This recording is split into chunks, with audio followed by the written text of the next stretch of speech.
বিভিন্ন স্বাদের গল্প শুনতে অবশ্যই সাবস্ক্রাইব করুন তোমার আমার গল্প বাড়ি হানা বাড়ি। নমস্কার শ্রোতা বন্ধুরা, আমি ঋদ্ধি রয়েছি তোমাদের সঙ্গে। কেমন আছো? আশা করি সবাই ভালো আছো আর সবাইকে ভালো রেখেছো।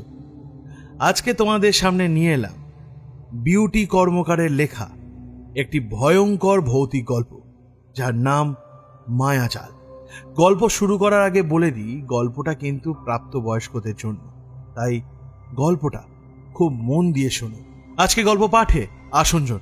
তাহলে চলো আর দেরি না করে গল্পটা শুরু করা যাক। গল্পটি শেষ পর্যন্ত শোনার অনুরোধ রইল।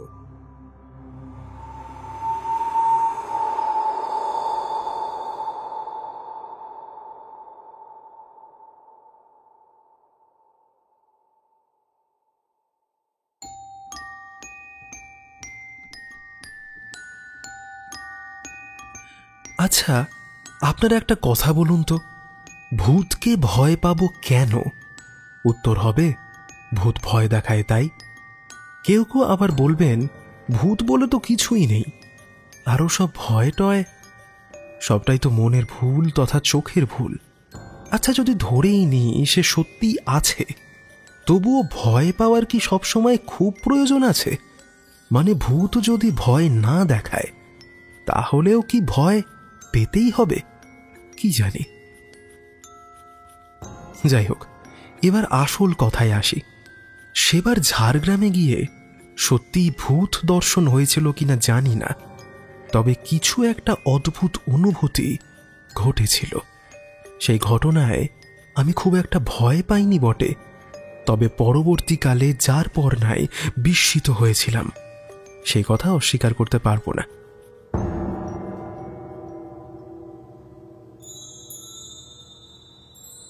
গ্র্যাজুয়েশন কমপ্লিট হওয়ার বছর খানেকের মধ্যেই একটা বেসরকারি সংস্থায় চাকরি পেলাম।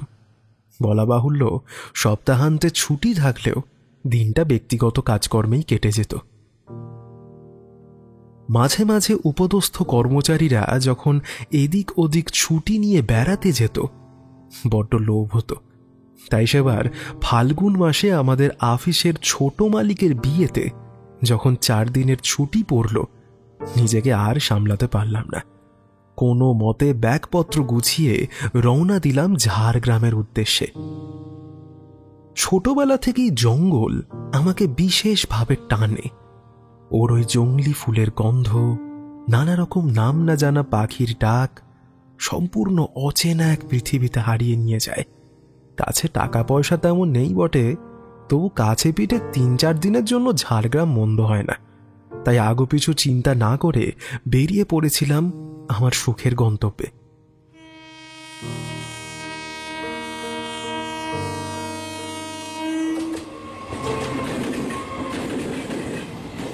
বিকাল 5:25 স্টিল এক্সপ্রেস ধরলাম হাওড়া স্টেশন থেকে। সময়টা ফাল্গুন মাস, শীত চলে যাওয়ার সময় হলেও বাতাসে এখনো কিছুটা হিমেল ভাব রয়েছে। ট্রেনে উঠে অস্তগামী সূর্য দেখতে দেখতে ঘন্টা 1.5 পার হয়ে গেল। ঠিক সন্ধে 7:37 ঝাড়গ্রাম স্টেশনে নামলাম। সঠিক সময়ে গন্তব্যে পৌঁছে দেওয়ার জন্য মনে মনে ভারতীয় রেলকে ধন্যবাদ না দিয়ে পারলাম না। একজন মানুষ থাকবেও মাত্র 3টে দিন, তাই একটা ছোট লাগেজ ব্যাগে গোটা কয়েক জামা কাপড়, সাবান আর টুথপেস্টের মতো টুকিটাকি জিনিস নিয়ে রওনা দিয়েছিলাম। অনেকদিন পরে সোলো ট্রিপ করতে পেরে মনটা বেশ ফুরফুরে লাগছিল। কিন্তু প্ল্যাটফর্ম থেকে নামতেই বুঝি সুখের পথে বাধা সৃষ্টি হলো। ঘড়িতে সন্ধে 7:50 দেখালে কি হবে, চারপাশে দেখে মনে হচ্ছে রাত 10টা বেজে গেছে। চারিদিকে শাল পলাশের বড় বড় গাছ, বেলে পাথর বিছানো লাল রাস্তা। সেই রাস্তা ধরেই এগিয়ে চললাম। পরপর কয়েকটি হোটেলে নজর পড়ল। যাক, রাতটা তাহলে এখানেই কাটানো যাবে। রাস্তার পাশেই ইংরেজি H বর্ণের আকারে একটা দোতলা হোটেল। রিসেপশনে ঢুকতেই রিসেপশনিস্ট আধা ঘুম থেকে চমকে জেগে উঠল। না, ভাগ্য সুপ্রসন্ন হলো না, হোটেলে কোনো ঘরই খালি নেই। পরের 3টে হোটেলের রিসেপশনিস্টরাও তখন একই কথা বলল। বেশ বিমর্ষ হতে হলো। দূরে শাল গাছের ফাঁক দিয়ে ঘন কুয়াশা দেখে পরিবেশটা বেশ রহস্যজনক মনে হচ্ছিল। এদিকে খিদেও পেয়েছে খুব। কি যে করি। পিঠে ব্যাগ নিয়ে ইতিউতি ঘুরতে ঘুরতে একটা বাঁধানো অর্জুন গাছের নিচে বসলাম। হঠাৎ ওই কুয়াশা ভেদ করে দূরে একটা বাড়ির ক্ষীণ আলো নজরে এলো। কি জানি বাবা, হোটেল টোটেল নাকি? যদি ওখানেও জায়গা না পাওয়া যায় তাহলে তো এতটা পরিশ্রম পণ্ডশ্রম হবে। আবার কারো বাড়িও যদি হয়, সে যে মহানুভবতার সঙ্গে এত রাতে আমাকে আশ্রয় দেবে তারই বা ভরসা কি? দূর, যা হয় দেখা যাবে। এই ভেবে পিঠের ব্যাগটা চাপিয়ে শালপিয়ালের জঙ্গলের পথ দিয়ে এগিয়ে যেতে লাগলাম। মিনিট 5 হাঁটার পরে যখন উপস্থিত হলাম, তখন ভিজে কুয়াশায় মাথার চুলগুলো ভিজে উঠেছে। দেহে একটা অদ্ভুত শিরশিনানি লাগছে। একটা মাঝারি আকারের লোহার ফটক, ওপরে হলুদ লাল লতানে ফুলের গাছ, তবে বেশ পুরনো বলেই মনে হচ্ছে। গাছগুলোর অবস্থাও বেশ খারাপ। কি জানি ভালো ঘর পাবো তো, আর ভালো আর খারাপ। এই রাতে নিঝুম জায়গায় মাথা গোজার ঠাঁইটুকু পেলে বাঁচি। গেটটা খুলতেই অদ্ভুত ক্যাঁচ শব্দে গেটটা খুলে গেল। ভেতরে পা দিতেই লম্বা লম্বা ঘাসের ওপর দিয়ে কিছু একটা সরসর করে চলে গেল। লাফ দিয়ে দুপা পিছিয়ে এলাম। আবার না, সামান্য একটুতে ভয় পেলে চলবে না। বিদেশ বইয়ে বেড়াতে এসেছি, তার উপরে জঙ্গল। নিজেকে নিজেই শক্ত হতে হবে। গেটটা বন্ধ করে ভেতরে এলাম। একটা লম্বা সরু কাঠের প্যাসেজের মধ্যে দিয়ে একটু এগিয়েই রিসেপশন। দুঃখের বিষয়, রিসেপশনিস্ট অনুপস্থিত। সামনে থাকা একটা নরবরে বেঞ্চে কোনো মতে বসলাম। রাত 9টা বাজে। খিদেতে ক্লান্তিতে চোখ বুজে আসছে, পিঠ টনটন করছে। এই কুয়াশায় আর কোনো হোটেলে আর খুঁজতে যেতে ইচ্ছে করছে না। তার থেকে বরং এখানেই বসে থাকি। এক সময় না এক সময় তো রিসেপশনিস্ট আসবেই, তখন না হয় ঘরের জন্য কথা বলা যাবে। মাথাটা একটু ঝুঁকে বসে রইলাম। হঠাৎ, স্যার কিছু বলবেন? গলার আওয়াজ শুনে চমকে উঠলাম। সামনে দেখি একজন ভদ্রলোক দাঁড়িয়ে, বয়স 40-42 হবে। বললাম, হ্যাঁ, আসলে আমার একটা রুমের খুব দরকার। এত রাতে বুঝতেই পারছেন, হবে? ঘর? না, আমাদের এখানে তো কোনো ঘর নেই। সরি স্যার, আপনি আশেপাশে হোটেলে দেখুন, হয়তো পেয়ে যাবেন। দেখেছি, কিন্তু কোনো হোটেলেই ঘর নেই। এখন আপনিই ভরসা, দেখুন না প্লিজ। আমার কথায় রিসেপশনিস্ট দেখলাম কিছু একটু ভাবলো বসে। তারপরে বলল, হবে, কিন্তু আপনি কি ওই ঘরে থাকতে পারবেন? কেন, কি অসুবিধে? না, অসুবিধে তেমন কিছু নেই, তবুও আসলে সব দুর্বল মস্তিষ্কের ভ্রম আর কি, না হলে কিছুই নয়। ভদ্রলোক দেখছি কথাটা ঘুরিয়ে দিতে চেষ্টা করছেন। আমি আবার বললাম, কেন, কি আছে ওই ঘরে? আসলে কেউ কেউ বলে ঘরে রাত হলে নানা রকম অসুবিধার সম্মুখীন হতে হয়, তবে আমরা যথাযথ চেষ্টা করে যাচ্ছি যাতে আর কোনো অসুবিধা না হয়। বুঝলাম, এর মানে রাত হলে হয়তো জল থাকে না, নয়তো আলোর সমস্যা। এর আগেও আমি এরকম সমস্যার সম্মুখীন হয়েছি। এর আগে দার্জিলিংয়ের ভালো হোটেলে উঠেও মাঝরাতে বিদ্যুৎ বিভ্রাটের সম্মুখীন হয়েছিলাম। সেই সময় কাউকে ডেকেও সাড়া পাওয়া যায়নি। পরের দিন এমন ভাব দেখিয়েছিল ও যেন বিনয়ের অবতার। যাক, এরা তাহলে আগেই সেই ব্যাপারটা জানিয়েছিল। ফাল্গুন মাস, পাখার হাওয়া না পেলেও চলবে। আর জল, আমি ঘরে ঢুকেই বাথরুমে 1 বালতি জল ভরে নিচ্ছি, রাতটুকু তো কেটেই যাবে। আমি এক কথায় রাজি হয়ে গেলাম। ভদ্রলোককে দেখলাম জুলু জুলু চোখে আমার দিকে একভাবে কিছুক্ষণ তাকিয়ে তারপরে কাঁপা কাঁপা হাতে কোনো মতে চাবিটা আমার হাতে তুলে দিলেন। আমি আর এখন যাব না, দেখুন সব ব্যবস্থাই করা আছে, আশা করি আপনার কোনো অসুবিধা হবে না। আর আমি তো রইলাম সারা রাত, কোনো অসুবিধা হলেই ফোন করে নেবেন, কেমন? আমি চাবিটা নিয়ে এক দৌড়ে ঘরে চলে এলাম। চাবিটাই একটু মরচে ধরেছে, একটু কসরত করতেই দরজাটা খুলে গেল। ঘরে ঢুকতেই দরজার পেছনের দেওয়ালে হাতটা থাবড়ে সবকটা আলো জ্বেলে দিলাম। ঘরের ভেতরে ভালোভাবে তাকাতেই চমকে উঠলাম। এই যে super deluxe room, AC, LED TV, deluxe double bed, কি নেই! তবে এসে পর্যন্ত খেয়াল করছি গোটা হোটেলটাই কেমন যেন পুরনো ধাঁচের। এমনকি আমার ঘরের আলমারি, খাট, টেবিল, জানলার পর্দা, টেবিলে রাখা নাইট বাল্ব সবকিছুই পুরনো আমলের। দেখে মনে হবে যেন কোনো জমিদার বাড়িতে এসে পড়েছি। ঘরের ছাদ বেশ উঁচু, তার থেকে মাঝ বরাবর একটা ছোট ঝাড়বাতি নেমে গোটা ঘরটাকে আলোকিত করে তুলেছে। ফ্যানের কোনো বন্দোবস্ত নেই। খাটের বিপরীত দেওয়ালে এসি লাগানো রয়েছে। এত সুন্দর একটা ঘর এত কম টাকায় পেয়ে মনটা খুশিতে ভরে উঠল। খাটের পায়ের দিকে কাঠের আলমারিটা রাখা। এখন আর আলমারিতে জিনিসপত্র রাখার ইচ্ছে নেই।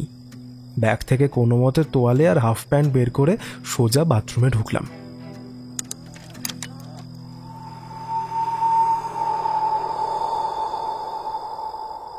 আলোটা জ্বালিয়ে বাথরুমের দরজাটা খুলতেই এক ঝলক ঠান্ডা বাতাস যেন আমাকে ধাক্কা দিয়ে বেরিয়ে এলো।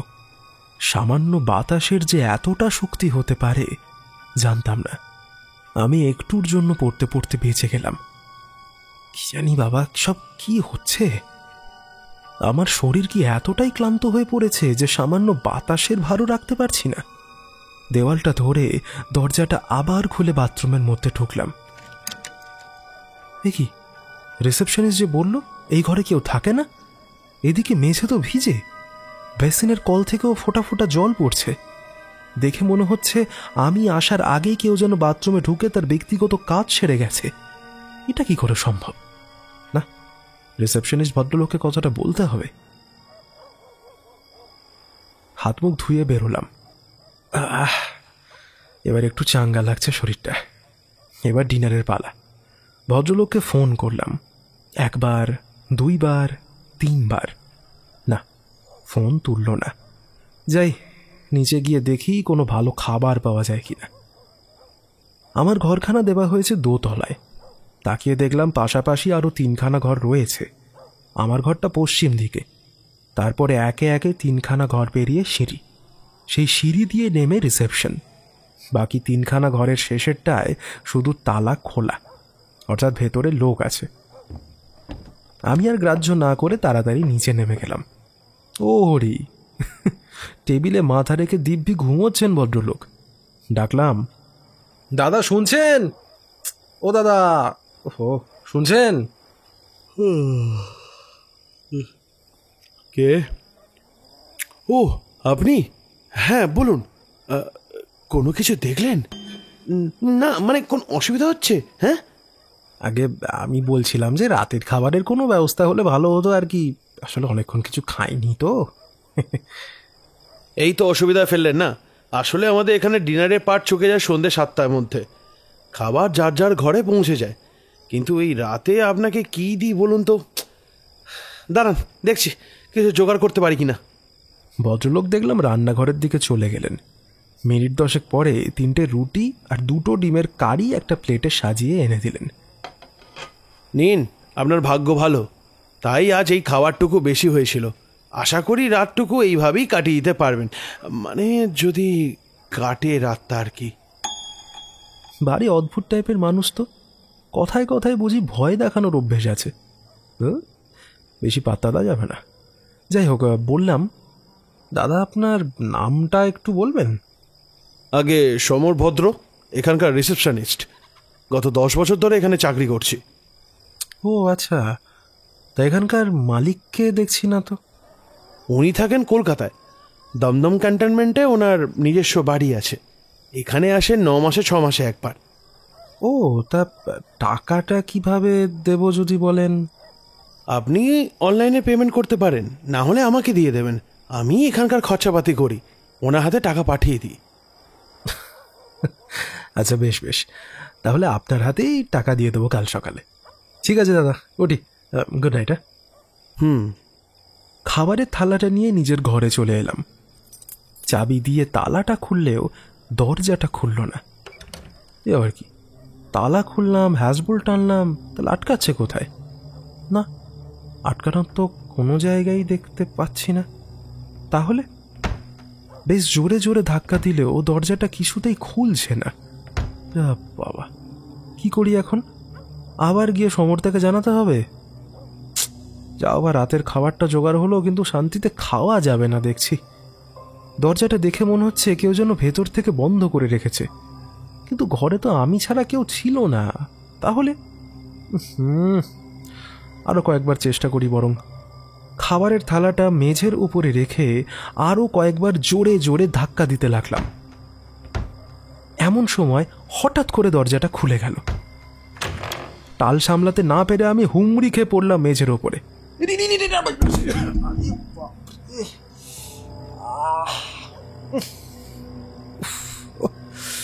বেশ লেগেছে ডান হাতের কোণের কাছটায়।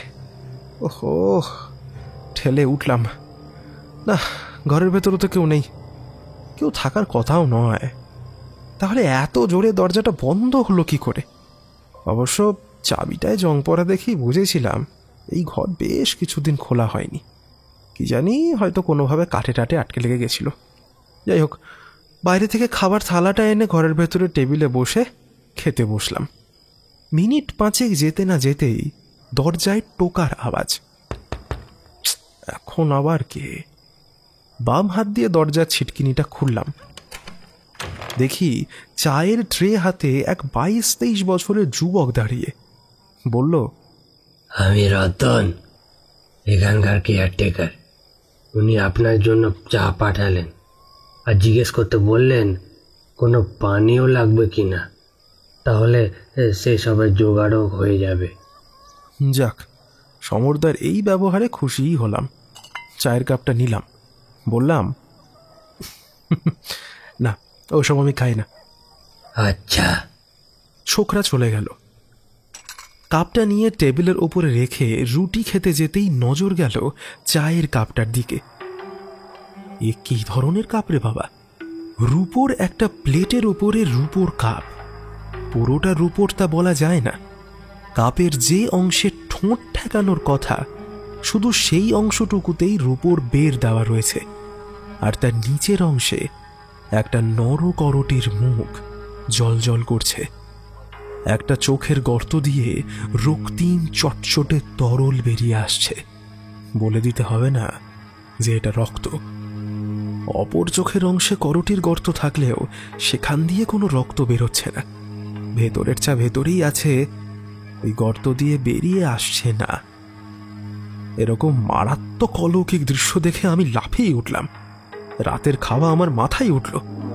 এক দৌড়ে চেয়ার থেকে 4 পা দূরে পিছিয়ে গেলাম।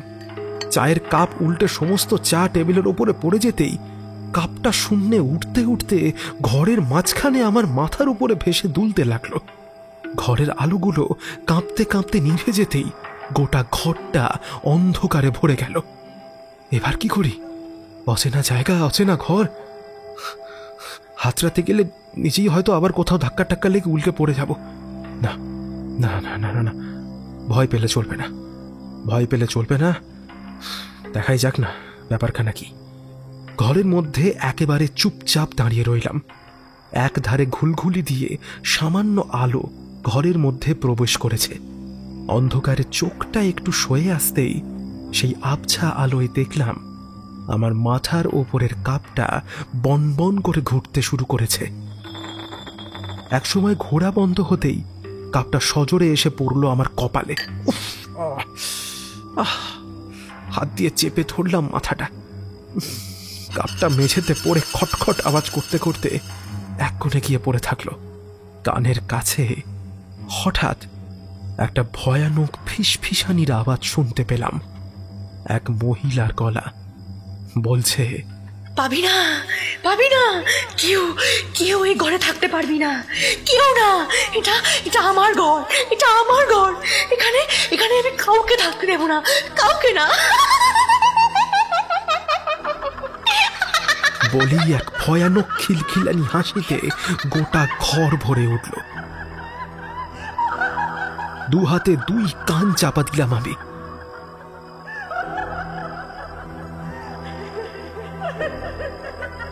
মিনিট 5 চোখ বুজে চুপ করে বসে রইলাম। এভাবে কতক্ষণ কেটে গেছে জানি না।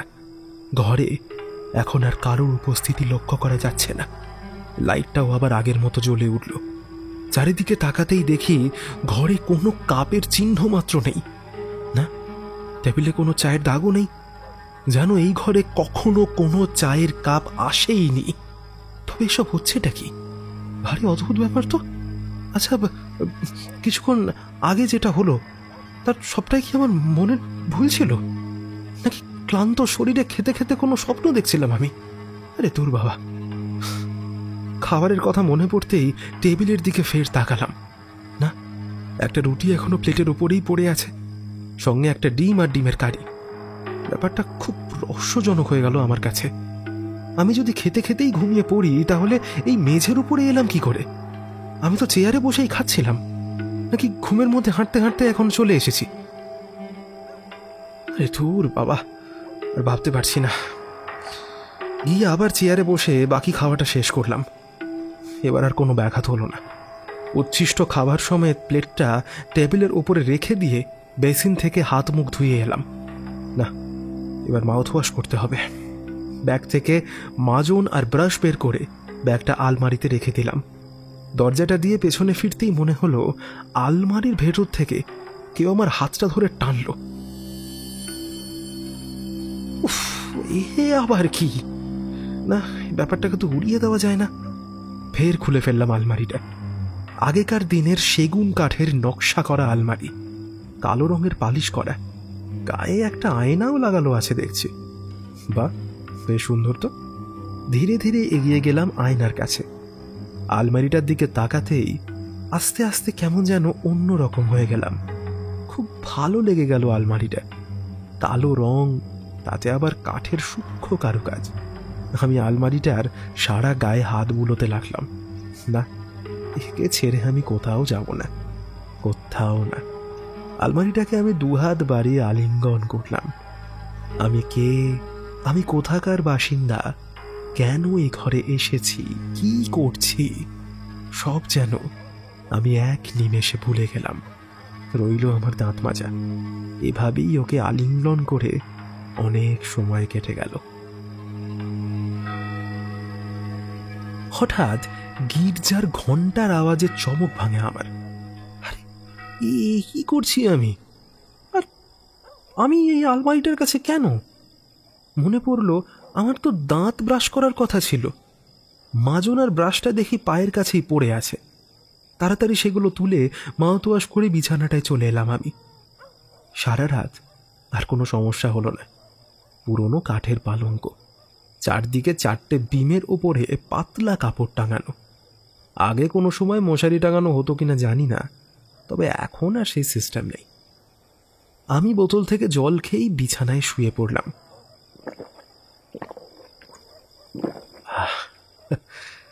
নরম বিছানা, তার উপরে নরম বালিশ। শরীরের ক্লান্তি যেন চেপে ধরল। এক নিমেষেই গভীর ঘুমের দেশে বাড়ি দিলাম।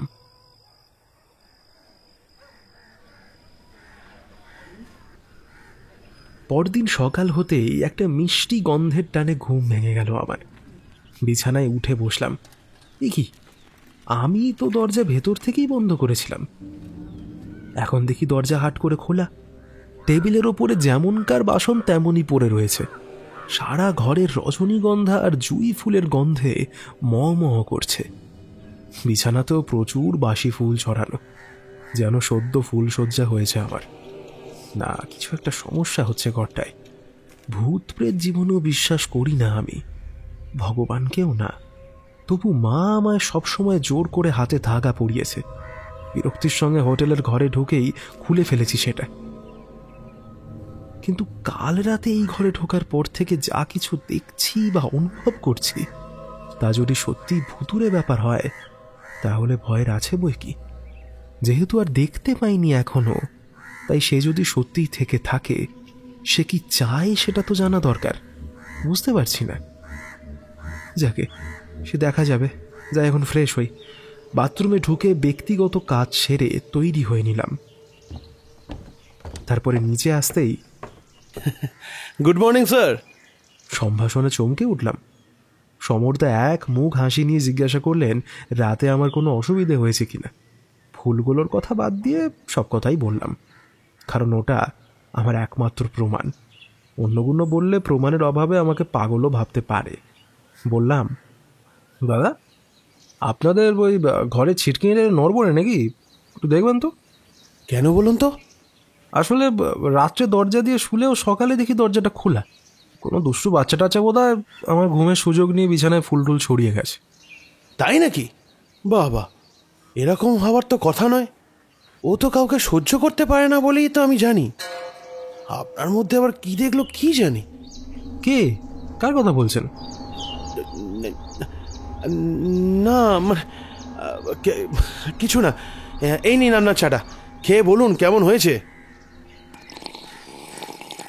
দুটো চুমুক টেনেই মনটা বেশ ভালো হয়ে গেল। তবে বলা বাহুল্য, আজ আর ওই করটির কাপে চা পাইনি।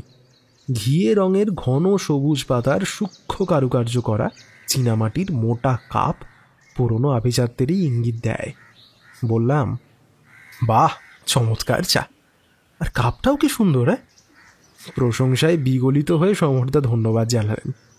জিজ্ঞাসা করলাম, এখানে শুধু আপনিই থাকেন, মানে আর কেউ? কেন থাকবে না, আছে তো। মধুদা আছে, উনি রাঁধুনি। যা কিছু খেতে চাইবেন উনি রান্না করে দেবেন। আর আছে তরুণ, এখানকার মালিক কাম ড্রাইভার, আপনাকে সমস্ত জায়গা ওই ঘুরি দেখাবে। ও আচ্ছা, কিন্তু রতনের কথা তো বললেন না। রতন কোথায়? রতনের নাম নিতেই সমরদার মুখ থেকে হাসি উবে গেল। হ্যাঁ, আপনি রতনকে কিভাবে চিনলেন? কেন, কাল আপনিই তো চা পাঠালেন না ওকে দিয়ে? আমি চা? আপনাকে তো রুটি ডিমের কারি দেবার পর আপনার সঙ্গে তো আমার কোনো দেখাই হয়নি। কোনো ছেলেকেও আমি পাঠাইনি। কিন্তু আমি তো খেতে বসার মিনিট পাঁচের পরেই রতন এসে আমায় চা দিয়ে গেল। বলল নাকি আপনি পাঠিয়েছেন। আমি তো চা... কথাটা শেষ করার আগেই গত রাতের সমস্ত ঘটনা আমার চোখের সামনে ভেসে উঠতে লাগলো। তাহলে তাহলে কি সব... না না না, এ হতে পারে না।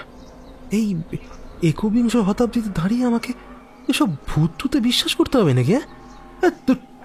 মোটেই না, মোটেই না। মুখে বললাম, কি জানি, আমার কোনো ভুল হবে হয়তো। যাই হোক, আজকে টিফিনে কি দিচ্ছেন? এই তো হয়ে এসছে, গরম গরম হিঙের কচুরি আর ফুলকপির কারি, সঙ্গে মিষ্টি। বাহ বাবা, করেছেন কি! ও একেবারে জমে যাবে তো। হ্যাঁ, সমুদ্রকে দেখলাম একটা মলিন হাসি হেসে ভেতরের ঘরে চলে গেল। আমি বাগানটা একটু ঘুরে ঘুরে দেখতে লাগলাম। বেশ সুন্দর বাগান। আলাদা আলাদা প্লটে ভাগ করে গোলাপ, সূর্যমুখী, চন্দ্রমল্লিকা ফুলের গাছ করা রয়েছে। সামনের দিকটা একটা লনের মতো জায়গা। সেখানে দুটো টেবিল আর 6টা চেয়ার পাতা। প্রতি টেবিলের ওপরেই ছাতা বসানো। আমি একটাই বসতেই মধুদার টিফিন দিয়ে গেল। সত্যি, গ্রামের মানুষদের রান্নার হাত সত্যিই আলাদা। মন ভরে গেল টিফিনটা খেয়ে আমার। রান্নাঘরের পাশে রাখা বেসিনটায় হাত ধুতে যেতেই সমরদা ডাকলো, দাদা, যদি কিছু মনে না করেন একটা কথা বলবো। হ্যাঁ নিশ্চয়ই, বলুন না। বলছি কি, আপনি আর ওই ঘরটায় থাকবেন না। আমি বরং একতলায় আপনার একটা ঘরের ব্যবস্থা করে রাখছি, একটা খাট দিয়ে দিচ্ছি। কয়েকটা রাতের তো ব্যাপার, আশা করছি আপনার কোনো অসুবিধা হবে না। আমার তো কোনো অসুবিধা হচ্ছে না, এই তো বেশ আছি, খাচ্ছি দাচ্ছি। কেন বলুন তো, ওই ঘর থেকে আমাকে চলে যেতে বলছেন কেন? কি আছে ওই ঘরে? বললাম তো, ওই ঘরে মানে ওই দোতলার রাত বিরেতে একটু সমস্যা হয়। কি হয় সেটা আমাকে জিজ্ঞেস করবেন না, আমি বলতে পারবো না। তবে আপনাকে অনুরোধ করছি, আপনি এখনই ওই ঘর থেকে বেরিয়ে আসুন। সবে একটা রাত কাটিয়েছেন, তাই কিছু বুঝতে পারেননি, কিন্তু এরপরে আর দেরি করাটা ঠিক হবে না, বুঝতে পেরেছেন তো? আপনি প্লিজ ওই ঘর থেকে বেরিয়ে আসুন। সমরদার মুখের দিকে তাকিয়ে মায়া লাগলো খুব। বেচারা একেবারে কাকস্য পরিবেদনা করতে লাগলো। কিন্তু অমন নরম বিছানা, আলমারি ছেলে যৌথভাবে ওনার সঙ্গে ওনার ঘরে থাকতে আমার মোটেই সায় দিচ্ছিল না। আমি তো এখানে এসেছি একা থাকবো, একা ঘুরবো, একা খাবো বলে, কিন্তু ওনার কথাটাও তো একবারে ফেলে দিতে পারছি না। না, আর এক রাত থাকাই যাক। যদি সত্যিই ভূত হয় তাহলে কাল আমায়ও ভয় দেখিয়ে কিছু করতে পারেনি, অতএব ওই ঘরে থাকাই যায়। আরে কিচ্ছু হয় না দাদা, আমি তো গত রাতে ছিলাম নাকি, হ্যাঁ কই কোনো সমস্যা তো হয়নি। বরং আপনাদের আতিথেয়তা, সাজানো গোছানো পরিপাটি ব্যবস্থাপনা আমার সত্যিই খুব ভালো লেগেছে, তাই আমি ওই ঘর কিছুতেই ছাড়তে ইচ্ছুক নই। বুঝতে পেরেছি ও কাজ করতে শুরু করে দিয়েছে। আর কত জীবন যে এইভাবে ও কেড়ে নেবে কে জানে। সমরদা অসহায়ভাবে মাথা নাড়তে লাগলো। কে, কার কথা বলছেন আপনি? কে কার জীবন নেবে? না কিছু না, যান আপনি সাইট সিন দেখবেন তো, আমি তরুণকে ডেকে দিচ্ছি, ও আপনাকে সবটা ঘুরিয়ে দেখাবে। তরুণ, এই তরুণ, এদিকে একবার আয় তো বাবা। সমরদাকে ডেকে দেখালাম বাগানের দিক থেকে একটা 28-30 বছর বয়সের ছেলে এগিয়ে এলো। সমরদা ওকে হাত ধরে টেনে আমার থেকে একটু দূরে নিয়ে গিয়ে কিসব কথা বলল, কিছুই বুঝতে পারলাম না। শুধু দেখলাম তরুণ বড় বড় চোখ করে এক মনে কথাগুলো শুনল। কথা শেষ করে মাথা নেড়ে হ্যাঁ সূচক ভঙ্গিমা করে আমার দিকে এগিয়ে এলো দুজনেই। চলুন দাদা, আপনাকে সাইট সিন দেখিয়ে আনিখন। দাঁড়াও ভাই, সবাই তো টিফিন খেলাম, ঘরে গিয়ে দেখি একটু তৈরি হয়ে আসি, দাঁড়াও একটু কেমন। আচ্ছা। তরুণ ওইখানে আমার জন্য অপেক্ষা করতে থাকলো। আমি এক ছুটে ঘরে গিয়ে নিজেকে তৈরি করে নিলাম, সঙ্গে কিছু টাকা পয়সাও নিলাম। কখন কোন কাজে লাগবে বলা তো যায় না। এখন সময় সকাল 10:30। গাড়ির পেছনের সিটে বসলাম। তরুণ গাড়িটাকে ডায়ে বামে ঘুরিয়ে রাস্তা বরাবর এগিয়ে নিয়ে চলল। চারপাশে শাল পিয়ালের বনানী, মাঝ বরাবর রাস্তা। আমাদের গাড়ি বেলে পাথরের পথ অতিক্রম করে বড় পিচ রাস্তায় গিয়ে উঠল। আমি চারপাশে দেখতে দেখতে চললাম। সত্যি জঙ্গলেও যে এমন সৌন্দর্য থাকতে পারে, এখানে না আসলে আমার কাছে সম্পূর্ণ অজানাই থেকে যেত। বড় বড় গাছের ফাঁক দিয়ে সূর্যের আলো যেন লুকোচুরি খেলে যাচ্ছে। গাটা এখনো বেশ শিরশির করে যাচ্ছে আমার। তরুণ বলল, দাদা এখনো তো ভালো করে গরমই পড়েনি, আপনি চাইলে গাড়ির কাঁচটা তুলে নিতে পারেন, ঠান্ডাটা একটু কম লাগবে এই যা। না, এইটুকু ঠান্ডায় কোনো সমস্যা হবে না, বরং বসন্তের এই হিমেল বাতাস বেশ ভালোই লাগছে। আচ্ছা দাদা। তরুণ আবার আপন মনে গাড়ি চালাতে লাগলো। ক্রমে আমরা একে একে ঝাড়গ্রাম রাজবাড়ি, আদিবাসী মিউজিয়াম, চিল্কাগড় রাজবাড়ি, ডুলুং নদী দেখে নিলাম। ডুলুং নদী দেখবার পরে আমাদের গাড়ি ছেড়ে দিল ঝাড়গ্রামের অন্যতম জাগ্রত দেবী কনক দুর্গা মন্দিরের উদ্দেশ্যে। লালমাটির রাস্তা পেরিয়ে আমাদের গাড়ি পৌঁছালো কনক দুর্গা মন্দিরের গেটের সামনে। 50 টাকার বিনিময়ে গাড়ি পার্ক করে আমি আর তরুণ ঢুকলাম মন্দিরের চত্বরে। আরও 50 টাকার বিনিময়ে দেবীর পুজোর সামগ্রী কিনে মন্দিরের প্রাঙ্গণে পৌঁছতেই একটা অদ্ভুত ঘটনা ঘটল। হঠাৎ করে মাথাটা প্রচণ্ড ঘুরে উঠল আমার। শরীরটা হঠাৎ করেই বেশ হালকা বোধ হতে লাগলো। আমি তাল সামলাতে না পেরেই মন্দিরের দেওয়াল ধরে দাঁড়িয়ে পড়লাম। দাদা আপনার কি শরীর টরীর খারাপ লাগছে নাকি? না ভাই, ঠিক আছি, তবে হঠাৎ করে মাথাটা কেমন ঘুরে উঠল। ও আচ্ছা আচ্ছা, তবে দাদাবাবু মানে আপনি পুজো দিতে যাবেন তো? নিশ্চয়ই, আলবাত, চলো, কোনো অসুবিধা হচ্ছে না। অসুবিধে হচ্ছে না বললাম ঠিকই, তবে মনে হলো শরীর থেকে যেন কোনো অপার্থিব শক্তি বেরিয়ে গেল। নিজেকে খুব স্বাচ্ছন্দ্য অনুভব করলাম। এর কারণটা কি আমি ঠিক বলতে পারবো না। হঠাৎ আরও একটা অবাক করার মতো ঘটনা ঘটল। মন্দিরের চত্বরে থাকা হনুমানগুলো হঠাৎ করে চিকচিক শব্দ করে ধূপধাপ গাছের উপরে উঠে যেতে লাগলো। মা হনুমানগুলো তাদের বাচ্চাগুলোকে বুকে জড়িয়ে ধরে বসে থাকলো আর আমার দিকে কেমন করে যেন তাকাতে লাগলো। দেখে মনে হলো ওরা কিছু একটা দেখে যেন মারাত্মক ভয় পেয়েছে। মন্দিরের দুজন পূজারীও আমার দিকে তাকিয়ে দ্রুত পদে সেই স্থান ত্যাগ করে অন্য জায়গায় চলে গেলেন। কি হলো ব্যাপারটা? সবাই আমাকে দেখে এমন আচরণ করছে কেন? আমি কি ভূত না প্রেত? অদ্ভুত। মনটা হঠাৎ করে এই বিরক্তিতে ভরে গেল। তরুণকে বললাম, তরুণ, আমি আর ভেতরে যাব না, তুমি বরং আমার হয়ে পুজোটা দিয়ে এসো, কেমন? এই বাইরে দাঁড়াচ্ছি। এমা কেন দাদা? এই যে বললেন আপনি পুজো দেবেন যে। না না না, আমারও সব ভগবান টগবানে বিশ্বাস টিশ্বাস ঠিক আসে না, তো তুমিই যাও বরং। কিন্তু আপনাকে যে যেতেই হবে দাদা, পুজো যে আপনাকেই দিতে হবে, আর সেটা মায়ের মন্দিরে গিয়েই দিতে হবে। তরুণের এই আদেশ সূচক উক্তিতে আমি খুব অবাক হয়ে গেলাম। ছেলেটা বলে কি, যার সঙ্গে মাত্র ঘন্টা দুয়েক আগে আলাপ হয়েছে সে কিনা আমায় আদেশ করছে। মেজাজটা গরম হয়ে গেল। বললাম, মানে আরে কি বলছো তুমি? এখন তোমার আদেশ মতো আমাকে চলতে হবে নাকি? হ্যাঁ, আগে না দাদা, আমি সেই কথা বলিনি।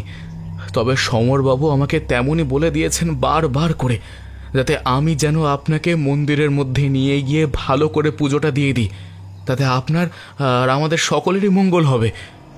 আচ্ছা বেশ বেশ, ঠিক আছে, সেটা তো আগে বললেই হতো। চলো যাচ্ছি। তরুণের সঙ্গে পায়ে পায়ে মন্দিরের দিকে এগিয়ে গেলাম। জুতো খুলে মন্দিরে প্রবেশ করলাম। ভেতরে তেমন একটা ভিড় না থাকায় পুরোহিত মশাই নাম গোত্র বলে নৈবেদ্য উৎসর্গ করলেন। তারপরে মায়ের ঘট থেকে সিঁদুর নিয়ে পরিয়ে দিলেন তরুণ ও আমার কপালে। আর তার সঙ্গে সঙ্গে সঙ্গে সঙ্গে কপালটা যেন চটচড় করে জ্বলতে লাগলো। আমার চোখ মাথা সব গরম হয়ে উঠেছে। হাত দিয়ে বেশ বুঝতে পারলাম কপালের সিঁদুর লাগানো জায়গাটা গরম হয়ে লাল হয়ে গেছে, হয়তোবা ফুলে উঠেছে। চিৎকার করে উঠলাম, এ কি দিলেন আপনি? হ্যাঁ, আরে আমার কপাল এভাবে জ্বলছে কেন? বাবা, মায়ের দিকে একবার ভালো করে তাকিয়ে দেখো তো, চিনতে পারছো? দেখো তো কিছু মনে পড়ছে কিনা। উফ, আরে দূর মশাই, আমার কপাল জ্বলে যাচ্ছে আর বুড়ি বলেন কিনা মায়ের। বলতে বলতেই মূর্তির দিকে চোখ গেল আমার। কথা শেষ হলো না। আমি যেন ধীরে ধীরে অন্য এক জগতে প্রবেশ করলাম। ক্রমেই চোখ দুটো বন্ধ হয়ে এলো। যে ঈশ্বরকে এতদিন বিশ্বাস করিনি, আজ সেই মূর্তির সামনে হাত জোর করে চোখ বন্ধ করে বসে পড়লাম। কিন্তু কিন্তু এ আমি কি দেখছি? এ যে এক প্রাচীন, বলা ভালো বহু প্রাচীন বটগাছ, আর সেই বটগাছের নিচে ওকে স্বয়ং আমি। কিন্তু আমার এ কেমন পোশাক?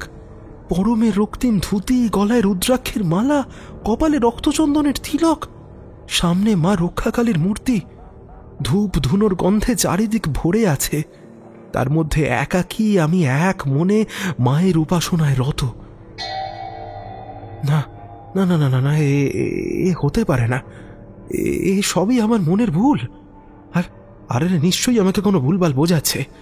না না, কিছুতেই আমি এদের ফাঁদে পা দেব না। এক ঝটকায় চোখ খুলে ফেললাম আমি। সামনেই সেই আগের মতো তরুণ ও মন্দিরের পুরোহিত বসে শান্তভাবে জিজ্ঞাসা করলেন, কি দেখলে বাবা? কিছু কি মনে পড়লো? ওনার কণ্ঠস্বরে এমন কিছু একটা ছিল যা শুনলে মন ভরে যায়। বললাম, কিন্তু ঠাকুর মশাই, আমি তো ঠাকুর মানি না। তবে এসব আমি কি দেখলাম? ঠাকুর মানো না তাই তো? সে তো এই জন্মে। তুমি যা দেখলে সে তো তোমার আগের জন্ম। নিয়তির ঘূর্ণনে এই জন্মে তুমি কোনো কারণে এখানে এসে পড়েছ। যার কাছে ঋণী, সেই ঋণ যে তোমাকে মেটাতেই হবে বাবা। আমি আমি কার কাছে ঋণী? এখানকার কেউই তো আমার পরিচিত নয়। তবে তাই বুঝি? কিন্তু সে যে তার প্রাপ্য বিষয়ের জন্য তোমার সঙ্গে ছায়া হয়ে ঘুরে বেড়াচ্ছে। ঋণ শোধ না করলে যে তোমাকে সে মুক্তি দেবে না। আর যতদিন না তুমি তার ঋণ শোধ করছো, ততদিন তোমার মতোই আরো যুবক যে তার শিকার হবে। তুমি কি সেটাই চাও? আপনি কি বলছেন আমার ঠিক বোধগম্য হচ্ছে না। একটু খোলাখুলি বলবেন? তুমি যখন এই মন্দির চত্বরে প্রবেশ করলে, তখনই আমরা খেয়াল করেছি তুমি এমন কোনো জায়গায় বর্তমানে গিয়েছো সেখানকার কোনো অশুভ শক্তি তোমায় ছায়ার মতো অনুসরণ করে চলেছে। ও তোমাকে প্রাণে মারতে চায়, কিন্তু এখনো পর্যন্ত সেই সুযোগ না পাওয়ায় তুমি এখনো জীবিত আছো। কে কে আমায় প্রাণে মারতে চায়? প্রথমে আমিও চিনতে পারিনি, কিন্তু তোমার সঙ্গে তরুণকে দেখেই তাকে আমি চিনতে পেরেছি। কি তরুণ, তোমাদের তো বলা হয়েছিল জমিদার বাড়ি দোতলায় কাউকে যেন থাকতে দেওয়া না হয়, তোমরা তাও আমাদের কথা শুনলে না। হ্যাঁ, এখন এর জীবনে যদি কোনো ক্ষতি হয়ে যায় তার জবাব কে দেবে? ওর বাড়ির লোকের কাছে? সেটাকে একবার ভেবে দেখেছো? এর আগে তিনজন এইভাবে প্রাণ দিয়েছে, সে কথা কি তোমরা একেবারেই ভুলে গেছো নাকি? কিছুই ভুলিনি ঠাকুর মশাই, কিন্তু উনি এমন করে অনুরোধ করেছিলেন যে সেই রাতে ওনাকে আশ্রয় দেওয়া ছাড়া আর কোনো উপায় ছিল না। অন্য ঘরে থাকতে দিতে? যাক, যা হবার তা তো হয়েই গেছে, এখন যা কিছু করার আমাকেই করতে হবে। এতদিন যে মোক্ষম সময়ের জন্য মোহিনী অপেক্ষা করছিল, আজ 150 বছর পর সেই সুযোগ এসে হাজির। খুব তাড়াতাড়ি মোহিনী তার ইচ্ছে পূরণ করবে, তার জন্য তৈরি থেকো। মোহিনীর কথায় তরুণ ঠকঠক করে কাঁপতে লাগলো। তারপরে পুরোহিত মশাইয়ের পা জড়িয়ে ধরে বলল, না ঠাকুর মশাই, না, আমাদের বাঁচান। আর কেউ জানুক না জানুক, আপনি তো জানেন আমি, মধুদা, সমরদা কেউই ওই জায়গা ছেড়ে পালিয়ে আসতে চাইলেও আসতে পারছি না। ও ও আমাদের সবাইকে মেরে ফেলবে। ঘরে আমাদের প্রত্যেকেরই বউ বাচ্চা আছে, তাই অন্তত অন্তত ওদের দিকে তাকিয়ে আমাদের একটু বাঁচতে হবে, আমাদের বেঁচে থাকতেই হবে ঠাকুর মশাই। জানেন ঠাকুর মশাই, এখন এখন বড় আফসোস হয়, সত্যি কি কুক্ষণে যে ওইখানে চাকরি করতে ঢুকেছিলাম। এখন আপনি ছাড়া আমাদের উদ্ধার করার কেউ নেই ঠাকুর মশাই, আপনি ছাড়া আর কেউ নেই। পুরোহিত মশাই চুপ করে রইলেন। আমি ওনাদের কথা ঠিকমতো শুনে কিছুই বুঝতে পারছিলাম না। তরুণের অবস্থা দেখে বেশ কষ্ট লাগলো। জিজ্ঞাসা করলাম, তরুণ, আমি বুঝতে পারছি তোমরা কোনো একটা গুরুত্বপূর্ণ তথ্য আমার কাছ থেকে সম্পূর্ণ গোপন করে গিয়েছো, কিন্তু জীবন মরণের প্রশ্ন ভাই, আমাকে সেই কথা শুনতেই হবে। প্লিজ বলো, আমাকে কি হয়েছে? তরুণ অসহায়ভাবে পুরোহিত মশাইয়ের দিকে তাকালো। পুরোহিত মশাই বললেন, ও এখন বলবার মতো অবস্থা নেই বাবা। মোহিনী ওকে আর তোমাদের হোটেলের বাকি দুজনকে এমনভাবে বাঘবন্দি করে রেখেছে যে ওরা ওর ষড়যন্ত্রের কোনো তথ্যই ফাঁস করলেই সঙ্গে সঙ্গে ওদের বাড়ির কারো ভয়ানক ক্ষতি হবে, এমনকি ও বা ওদের বাড়ির লোকের জীবনহানিও হতে পারে। তবে তুমি যেহেতু ভাগ্যের পরিহাসে আজ এখানে এসেই পড়েছ, তোমার সবটুকু জানা দরকার। সত্যি বলতে এই দিনটার অপেক্ষায় আমিও ছিলাম। একটা কথা আছে জানো তো, যে ওষুধ জীবন বাঁচায় সেই ওষুধেরই বেশি মাত্রায় প্রয়োগ মৃত্যু ডেকে আনে। আমি সেই পথেই শেষ চেষ্টা করব। মোহিনী যে পথে তার রাজত্ব চিরস্থায়ী করবে ভেবেছে, আমি সেই পথই ওর জন্য মৃত্যু তথা মুক্তির পথ তুলে ধরব। ঠাকুর মশাই, কি হয়েছে আমাকে বলবেন? মোহিনী কে? তার রাজত্বই বা কোথায়? আমি তো কিছুই বুঝতে পারছি না। ঠাকুর মশাই একটু থামলেন, তারপরে আমার দিকে তাকিয়ে বলতে শুরু করলেন, সে আজ থেকে 150 বছর আগের কথা। এই ঝাড়গ্রামের অন্তর্গত কয়েকটি ছোট ছোট গ্রাম নিয়ে জমিদারি গড়ে তুলেছিলেন রামমোহন মুখোপাধ্যায়। রক্তে জমিদারি না থাকলেও কেবলমাত্র নিজের বুদ্ধির জোরে আর দৃঢ় সংযম অধ্যাবসায় করে এই বিশাল অঞ্চলের অধিপতি হয়ে উঠেছিলেন। সামান্য কয়েক বিঘা জমি থেকে একদিন 80 বিঘা জমির মালিক হয়ে উঠেছিলেন তিনি। তবে তার নামে কেউ কোনোদিনও কোনো বদনাম দিতে পারেনি। গ্রামের গরিব মানুষ তাকে ঈশ্বরের মতন শ্রদ্ধা করলেও কোনোদিন কেউ তার হাতে অত্যাচারিত হয়েছে এমন কথা শোনা যায়নি। মানুষের সুখে দুঃখে তিনি সমানভাবে তাদের পাশে এসে দাঁড়াতেন। অতি সুলক্ষণা স্ত্রী নিয়ে তার সুখের সংসার ছিল, কিন্তু ভাগ্য বোধহয় তার কপালে এতখানি সুখ রাখেননি। বিয়ের 4 বছর পরেও ঘর আলো করে কোনো সন্তান না আসায় দম্পতি চিন্তান্বিত হয়ে পড়েন। বহু বদ্যি কবিরাজ দেখিয়েও কোনো সুরাহা না মেলায় অবশেষে কলকাতা থেকে এক ডাক্তারকে তার মহলে আনা হয়, কিন্তু সেই ডাক্তার ছিল চরিত্রহীন। একদিন জমিদারের ভালো মানুষের সুযোগ নিয়ে জমিদার গিন্নিকে নিজের করায়ত্ত করে। চিকিৎসার নামে ওষুধের পরিবর্তে নেশাদ্রব্য খাইয়ে বেশ কয়েকবার তার সতীত্ব হরণ করা হয়। যখন ডাক্তারের এই বদগুণ জমিদারের সামনে আসে, ততদিনে অনেক দেরি হয়ে গেছে। 4 মাসের অন্তঃসত্ত্বা স্ত্রীকে দেখে জমিদার মশাই ভয়ানক চিন্তিত হয়ে পড়েন। ডাক্তারকে চির নির্বাসিত করা হয়। বুকে পাথর চেপে জমিদার বাবু সেই সন্তানকে পৃথিবীতে আনলেন, তবে সন্তানকে তার আসল পিতৃ পরিচয় কোনোদিনও জানতে দিলেন না। ধীরে ধীরে সময়ের ঘূর্ণনে সেই কন্যা সন্তান ভূমিষ্ঠ হলো, তবে সেই কন্যা হলো পরমা সুন্দরী। ছোটবেলা থেকেই লোকজন তাকে দেখলেই প্রবলভাবে আকৃষ্ট হতো। গ্রামের গুরুজনেরা তাকে কেউ ফুলটুসি, কেউ বা আদুরি নামে ডাকত। ছোট্ট খুকিকে তার বাবাও সকলের কাছে ছেড়ে দিত, কিন্তু একমাত্র সন্তান হওয়ায় তাকে আদরটা একটু বেশি দেওয়া হয়েছিল, এই কথা অস্বীকার করা যায় না।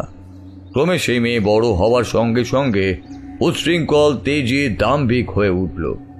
সব থেকে বড় ব্যাপার হলো, যত দিন যেতে লাগলো তত ওর মধ্যে ব্যভিচারের দোষ দেখা যেতে লাগলো। দিনের বিভিন্ন সময় বিভিন্ন ছেলেদের সঙ্গে আগানে বাগানে ঘুরে বেড়াতো। মেয়ের এই চঞ্চলতায় বাবা তারপর থেকে এই চিন্তিত হয়ে পড়েন নানান বিষয় নিয়ে। একসময় তার হৃদয়ের অসুখও ধরা পড়ে। এই বিপুল জমিদারির দায়িত্ব দেওয়ার জন্য একজন যোগ্য উত্তরসূরি খুঁজতে লাগলেন। একদিন জোরপূর্বক মেয়েকে তিনি ঘরে বন্দিও করলেন, সঙ্গে এটাও ব্যবস্থা করলেন তার বিয়ের। শুধু নদিয়ার তেহট্টের জমিদার পুত্রের সঙ্গে মোহিনীর বিবাহের বন্দোবস্ত হলো। বিয়েও হলো খুব ধুমধাম করে। বিয়ের পর দিন মেয়ে তার শ্বশুর বাড়িও চলে গেল। নিশ্চিন্ত হলেন জমিদার মশাই। কিন্তু মোহিনী যার মেয়ে হয়ে এসেছে, তার কপালে কি আর সুখ থাকে? শ্বশুর বাড়িতে ছোট দেওরের সঙ্গে, কখনো বা পুরোহিতের ছেলের সঙ্গে ওকে অবৈধ সম্পর্কে লিপ্ত হতে দেখা যায়। প্রথমে শান্তভাবে বুঝিয়েও যখন কোনো কাজ হলো না, তখন জমিদার পুত্র রুদ্র রূপ ধরেন। স্ত্রীর এই ব্যভিচারে অতিষ্ঠ হয়ে আকণ্ঠ মদ্যপানে ডুবতে থাকেন দিনকে দিন। একদিন সকালে জমিদার পুত্রকে তার বিছানায় রহস্যজনকভাবে মৃত অবস্থায় পাওয়া যায়। আর কেউ না জানলেও মোহিনীর মায়ের বুঝতে আর বাকি থাকে না যে কি হয়েছে। মোহিনী তার বাপের বাড়িতে ফিরে আসে।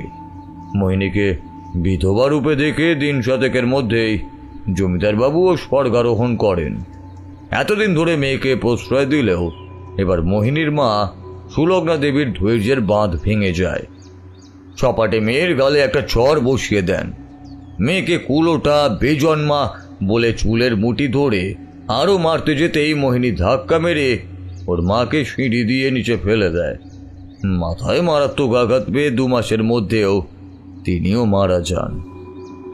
একে একে মোহিনীর বাবা মায়ের শেষকৃত্য সম্পন্ন হয়। গোটা জমিদারি একচ্ছত্র সম্রাজ্ঞী হয়ে ওঠে মোহিনী। প্রজাদের সঙ্গে কোনোদিনও ওকে খারাপ আচরণ করতে দেখা যায়নি। তবে এরপর ওর শিকার হয় গ্রামের বিবাহিত অবিবাহিত পুরুষেরা। নিজের রূপে ও কথায় ভুলিয়ে গ্রামের ছেলেদের সঙ্গে অবৈধ সম্পর্ক স্থাপন করতে থাকে সে।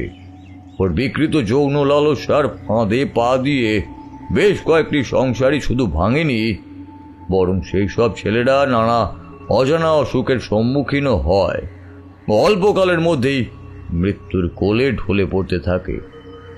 বলা বাহুল্য, মোহিনীর দৃষ্টিতে এমন কিছু ছিল যার দিকে তাকালে ছেলেরা বশীভূত হয়ে যেত। মোহিনী সেই দোষেরই সুযোগ নিত। এরকমভাবেই সুস্থ স্বাভাবিক পুরুষেরা অজানা অসুখে মারা যাওয়ায় এক সময় গ্রামের মানুষের মধ্যে তীব্র প্রতিক্রিয়া সৃষ্টি হয়। ভিতরে ভিতরে তাদের মধ্যে ক্ষোভ জমতে শুরু করে। মোহিনীকে ডাইনি আখ্যা দেওয়া হয়। গ্রামের মানুষেরা তখন আমার শরণাপন্ন হন। আমি ছিলাম মোহিনীর বাবার কালী মন্দিরের পুরোহিত। মোহিনী আমার ছেলেটাকেও ওইভাবেই মেরে ফেলেছিল। স্বাভাবিকভাবে মোহিনীর উপর আমারও ব্যক্তিগত আক্রোশ ছিল, কিন্তু ওর বিচারের ভার আমি মায়ের পায়ে সঁপে দিয়েছিলাম। একমাত্র পুত্রের মরা মুখ দেখা সে যে কি যন্ত্রণার, সে তো একমাত্র সন্তানহারা পিতাই বুঝতে পারবে। আমিও মোহিনীর বিচারের অপেক্ষাতেই ছিলাম। এমন সময় গ্রামবাসীরা সকলে আমার সান্নিধ্যে আসলো। তখন তুমি ছিলে আমার মন্ত্র শিষ্যদের মধ্যে শ্রেষ্ঠ শিষ্য। তোমার নাম ছিল অনির্বাণ। বাহ্যিকভাবে আমি একজন সাধারণ পুরোহিত হলেও আমি ছিলাম একজন তান্ত্রিক। তুমি নিজ গুণে আমার মন জয় করে নিয়েছিলে। নিজের বিশ্বাস ভক্তির জোরে একে একে বিভিন্ন তন্ত্র মন্ত্র তুমি করায়ত্ত করছিলে। নিজে হাতে মায়ের মূর্তি তৈরি করে তার পুজো করে দিনরাত ধ্যানমগ্ন হয়েই থাকতে। তোমার অটল সাধনায় তুমি অল্প দিনেই অনেক এগিয়েও গিয়েছিলে। তবে কেবলমাত্র একটি দোষে তুমিও মৃত্যুকে জয় করতে পারোনি। তাই সেই প্রথম আমার আদেশ অমান্য করে তন্ত্রবিদ্যা প্রয়োগ করে তুমি মোহিনীকে সঠিক মার্গে ফিরিয়ে আনতে চেয়েছিলে।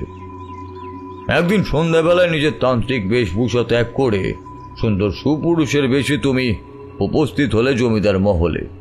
মোহিনী তোমার রূপে মুগ্ধ হবার সঙ্গে তুমিও রূপের জালে আটকা পড়ে গেলে। তবে দুজনের মধ্যে একটি পার্থক্য ছিল। তুমি তোমার উদ্দেশ্য ভুলে গেলেও মোহিনী তার কাজকে কখনোই ভোলেনি। তোমাকে সে চিনতেও পেরেছিল। তাই বিষ মিশ্রিত শরবত পান করিয়ে নিজের স্বামীর মতোই তোমাকেও মেরে ফেলল। মৃত্যুকালে ওর স্বরূপ দেখে তোমার নিজের উদ্দেশ্য মনে পড়ে যায়, কিন্তু ততক্ষণে অনেক দেরি হয়ে গেছে। তুমিও ওকে ওর মায়ের পরিণতি দান করলে।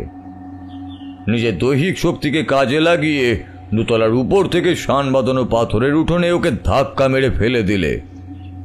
মুখোপাধ্যায়দের জমিদারির যে শেষ এই পরিণতি হবে তা কেউ কোনোদিনও ভাবতে পারেনি। গ্রামের মানুষেরা পরদিন আমার আদেশ মতো ওই জমিদার বাড়িতে গিয়ে তোমার ও মোহিনীর মৃতদেহ উদ্ধার করে। তন্ত্রমতে তোমার শেষকৃত্য সম্পন্ন হয়। মোহিনীকেও গ্রামের প্রান্তে শ্মশানে দাহ করা হয়। গ্রামের মানুষ নিশ্চিন্ত হলেও অল্প কিছুদিনের মধ্যেই তাদের ভুল ভাঙে। এমনিতেও মুখার্জি বাড়িতে মোহিনী, সুলগ্না দেবী ও অনির্বাণের অপঘাতে মৃত্যু হওয়ায় ওই বাড়ির চৌহদ্দির মধ্যে কেউই যেতে চাইতো না। তাদের আশঙ্কাকে সত্যি করে দিয়ে ক্রমে প্রায়শই দেখা যেত একটা সাদা অবয়ব যেন সন্ধ্যার পর ওই বাড়ির বিভিন্ন জায়গায় ঘুরে ঘুরে বেড়াচ্ছে। তার দেহ সৌষ্ঠব্য, হাঁটা চলার ভঙ্গিমা দেখে কারোর বুঝতে বাকি থাকে না যে সে মোহিনী। রাত বিরেতে জমিদার বাড়ির সামনে দিয়ে কোনো ছেলে গেলে মোহিনী তার তীব্র দৃষ্টি হেনে আকর্ষণীয় দেহ ভঙ্গিমা করে তাদেরকে আবারও বাড়ির মধ্যে নিয়ে যেতে থাকে। পরদিন সকালে তাদের লাশ খুঁজে পাওয়া যেত ওই বাড়িরই সামনে। এমন অবস্থায় গ্রামবাসীরা আবার আমার কাছে আসে, কিন্তু আমি ভালো করেই জানতাম মোহিনীকে আটকানো বা তার আত্মাকে মুক্তি দেওয়ার মতো ক্ষমতা আমার এখনো প্রাপ্ত হয়নি। অনির্বাণ আমার মন্ত্র শিষ্য হলেও ওর নিষ্ঠা ও ভক্তির জোরে ও আমাকে ছাপিয়েও গিয়েছিল। একমাত্র ওই পারত মোহিনীকে আটকাতে। যাই হোক, আমার বয়স হয়েছিল আর নিজের ছেলে ও মন্ত্র শিষ্য অনির্বাণ মারা যাওয়ায় মনে মনে প্রচণ্ড ভেঙেই পড়েছিলাম। তাই ওই কাজ আর আমার দ্বারা করা সম্ভব হয়নি। বেশ কিছুদিন ধরে বাড়িটা ওইভাবেই ভুতুরে বাড়ি হয়েই পড়েছিল। তারপর একদিন রায় সাহেব তার বিভিন্ন লোকজনদেরকে নিয়ে এই বাড়িতে এলেন। তার নাকি ওই জমিটা খুব পছন্দ হয়েছে, তাই তিনি সেখানে একটা হোটেল করতে চান। গ্রামবাসীরা ওনাকে সাবধান করেছিল, কিন্তু উনি শোনেননি। একসময় ওই জমিদার বাড়িটাই নানাভাবে রং করে নতুনভাবে সাজিয়ে হোটেল খোলা হলো। তুমি এখন যে হোটেলে আছো সেটা ওই পুরনো জমিদার বাড়ি। হোটেল তৈরি শেষ হলে রায় সাহেব এক রাত ওই হোটেলে থাকতে আসেন, কিন্তু তারও পরিণতি হয় মৃত্যু। তুমি যে ঘরে এখন আছো ওটাই ছিল মোহিনীর নিজের ঘর। ওই ঘরের আলমারি, খাট সবকিছুই মোহিনী ব্যবহার করত। রায়বাবু যখন মারা যান তার আগেই ওখানে কাজে লেগেছিল তরুণ, মধু আর সমর। মোহিনী ওদেরকে প্রাণে মারেনি বটে, তবে শর্ত দিয়েছে ওরা যেন ওই হোটেলে থাকার জন্য বিভিন্ন পুরুষকে অনুপ্রেরণা দেয়, ওর ঘরে তাদেরকে থাকতে দেয়। এমনকি মোহিনী ইচ্ছা মতো ওই তিনজনকে নিজের শারীরিক চাহিদা মেটানোর জন্য ব্যবহার করে। ওর অশেষ খিদে, সেই খিদে মেটানোর ক্ষমতা কারণ নেই, তাই এরা তিনজনও ওর জালে বন্দী হয়ে আছে। তোমার গত জন্মের পুণ্য ফলে মোহিনী গত রাতে তোমাকে মারতে পারেনি, তবে ও তোমার সঙ্গে ছায়ার মতো ঘুরছে। তাই তুমি এই মন্দির চত্বরে ঢোকা মাত্রই হনুমানগুলো এমন অদ্ভুত আচরণ করেছিল। ওরা মোহিনীকে তোমার সঙ্গে দেখতে পেয়েছিল। তোমার হয়তো মনে থাকবে, এই মন্দিরে ঢোকা মাত্রই তোমার মাথা ঘুরে উঠেছিল, তোমার শরীর হালকা বোধ হচ্ছিল, কারণ এই মন্দিরে ঢোকার ক্ষমতা মোহিনীর নেই। তাই ও তোমায় ধাক্কা দিয়ে তোমার শরীর থেকে বেরিয়ে যায়। বাইরে দুজন ব্রাহ্মণও তোমার দিকে অদ্ভুত দৃষ্টিতে তাকিয়েছিল, মনে আছে? কারণ এখন মন্দির বন্ধ, মায়ের ভোগ রাগ হয়ে গেছে। মায়ের এই সময় বিশ্রামে থাকারই কথা। কোনো ভক্তকে এই সময় মন্দিরে প্রবেশ করানো হয় না, কিন্তু তুমি প্রায় বিনা বাধাতেই এই মন্দিরে চলে এসেছো। ওরা তখন থেকেই বারবার দরজা ধাক্কা দিয়ে চলেছে, কিন্তু মায়ের অসীম দয়ায় আমাদের এই আলোচনায় কোনো রকম অসুবিধা হয়নি। দরজা ভিতর থেকে বন্ধ। অনির্বাণ, তোমার অসমাপ্ত কাজ শেষ করার জন্যই তোমার পুনর্জন্ম হয়েছে। এই কাজ যে তোমাকেই শেষ করতে হবে বাবা। এতক্ষণ মন দিয়ে পুরোহিত মশাইয়ের কথাগুলো শুনছিলাম, কিন্তু কিছুতেই বিশ্বাস করতে পারছিলাম না। 150 বছর আগের ইতিহাস। কোন মুকুজ্জে কোথায় তার জমিদারি করেছিল, তার আবার মেয়ে কোথায় কি করে বেরিয়েছে, এসব শোনার বিন্দুমাত্র আগ্রহ আমার ছিল না। হ্যাঁ, এটা ঠিক যে হোটেলে থাকার পর থেকে আমার সঙ্গে কিছু অদ্ভুত ঘটনা ঘটেছে বটে, কিন্তু সেটা তো আমার মনের ভুলও হতে পারে। আর এই বেটা সাধু নিশ্চয়ই হোটেলের নামে বদনাম ঘটিয়ে হোটেলটাকে বন্ধ করে দিতে চায়, আর তার সঙ্গে সন্ধি করেছে এই তরুণ। ওই জন্যই বুঝি আমাকে জোর করে এই মন্দিরের পুজো দিতে নিয়ে এসেছে। সবটুকু বুঝতে পেরে আমার ভয়ানক রাগ হলো। বললাম, বলে বুঝরুকি করার জায়গা পান না, তাই না? অনির্বাণ, পুনর্জন্ম, জমিদার, বলি গল্প তো ভালোই ফেঁদেছেন, এর পেছনে মতলবটা কি? 150 বছর আগের ইতিহাস, জমিদার, জমিদারের বউ, মোহিনী সবাই মরে গেল, শুধু আপনি বেঁচে রইলেন। ভারী চমৎকার ব্যাপারটা, অদ্ভুত সব। আমার ব্যঙ্গাকৃতিতে একটুও রাগ না দেখিয়ে এক কোমল নির্মল হাসি হাসলেন পুরোহিত। তারপরে বললেন, বাবা, ভাবছো 150 বছর ধরে আমি বেঁচে আছি কিভাবে, তাই তো? বাবা, মৃত্যুকে তো ফাঁকি দেওয়া সম্ভব নয়, কেউ দিতেও পারেনি, আমিও নয়। ভালো করে তাকিয়ে দেখো তো, কি দেখতে পাচ্ছ? আমি পুরোহিত মশাইয়ের দিকে তাকাতেই একটা অদ্ভুত ঘটনা ঘটল। দেখলাম ধীরে ধীরে তার দেহটা বাতাসে মিলিয়ে গেল। মানে ঠিক মিলিয়ে গেল বলা যাবে না, এক বায়বীয় রূপ ধারণ করলো। তারপরে বলল, বাবা, গত জন্মে তোমার মৃত্যুর পরেই আমি খুবই ভেঙে পড়েছিলাম। এদিকে ভালোভাবে বুঝতে পারছিলাম যে মোহিনীকে আটকানো আমার পক্ষে সম্ভব নয়। তাই একদিন তন্ত্র বলে কঠোর সাধনা শুরু করলাম। এ জগৎ মহামায়ার, তাই তার কাছেই আমার মুক্তির আবেদন জানালাম। ধীরে ধীরে সমাধি, মহাসমাধিতে পর্যবসিত হলো। দেহ রাখলাম আমি, কিন্তু ওই যে কর্ম পুরোপুরি সম্পন্ন না হলে তার তো আর মুক্তি নেই। তাই আমারও মুক্তি হলো না। আজ 150 বছর হয়ে গেল এভাবেই আমি আছি, আর তোমার জন্যই অপেক্ষা করছি। আমি জানতাম তুমি আসবে, তোমাকে আসতেই হবে। মোহিনী যেভাবে অশুভ শক্তিকে কাজে লাগিয়ে দেহ ধারণ করতে পারে, আমিও তেমনি যোগ বলে দেহ ধারণ করতে পারি। তোমার আসবার ইঙ্গিত আমার কাছে পৌঁছতেই আমি সমর ও তরুণকে স্বপ্নে দেখা দিয়ে তোমার বিষয়ে সব কথাই জানাই। আমার স্বরূপ যেন ওরা তোমাকে না বলে সেটাও বলি। আমার আদেশে সমর তরুণকে বলে সে যেন তোমাকে এখানে নিয়ে আসে। আমি যেই ঘরে আছি সে কথা বাইরের ব্রাহ্মণরাও জানে না, তাই তোমরা বাইরে বেরোলে যদি প্রশ্নের সম্মুখীন হও তাহলে সম্পূর্ণ ঘটনা অপ্রকাশিতই রেখো। আমি আজ রাত্রি 8টার সময় পুরনো কালী মন্দিরে তোমার সঙ্গে দেখা করব। সেখানেই মোহিনীকে মুক্ত করার পন্থা তোমায় বলে দেব। তুমি মনে মনে প্রস্তুত হও। তবে এখন আমি চলি। হ্যাঁ। অবাক হয়ে দেখলাম গুরুদেব ধীরে ধীরে বাতাসে পুরোপুরি মিলিয়ে গেলেন। ঘরে এখন আমি, তরুণ আর মায়ের বিগ্রহ ছাড়া তৃতীয় কারোর চিহ্ন মাত্র নেই। আমি ধীরে ধীরে উঠে দাঁড়ালাম। মনের সমস্ত দ্বিধা দ্বন্দ্ব এবারে ঘুচে গেছে। নিজেকে নতুনভাবে আবিষ্কার করেছি আমি। তরুণের হাত থেকে ঠাকুরের পুজোর সামগ্রী নিয়ে মায়ের পায়ে স্পর্শ করাতেই যেই নিচু হয়েছি, অমনি মায়ের হাতের ফুল পড়ল আমার মাথার উপরে। মা যেন বলতে চাইলেন, যুদ্ধে জয়ী হও বাবা। আমি এই প্রথমবার মন থেকে প্রণাম জানালাম মাকে। তারপরে তরুণ ও আমি ঘর থেকে বেরিয়ে পড়লাম। ঘরের দরজা খুলতেই সমস্ত পুরোহিতরা আমাদের ওপরে ঝাঁপিয়ে পড়ল। কি ব্যাপারটা কি? এতক্ষণ ধরে ডাকছি, শুনতে পাচ্ছেন না? মায়ের ভোগ রাগ হয়ে গেছে, এখন মায়ের বিশ্রামের সময়। আপনারা মন্দিরের দরজা খুলে বেয়াক্কেলের মতো মন্দিরের ভেতর ঢুকে গেল। মাথায় বুদ্ধি বলে কিছু নেই? তীব্র বাক্যবাণ চলতে লাগলো। একজন বলল, না, এই ব্যাপারে সুবিধার মনে হচ্ছে না। নিশ্চয়ই মায়ের গয়না চুরি করতে ঢুকেছিল। এই দেখো তো মায়ের গয়না সব ঠিক আছে কিনা। আমাদের দুজনকে আবার টানতে টানতে মায়ের ঘরে নিয়ে যাওয়া হলো।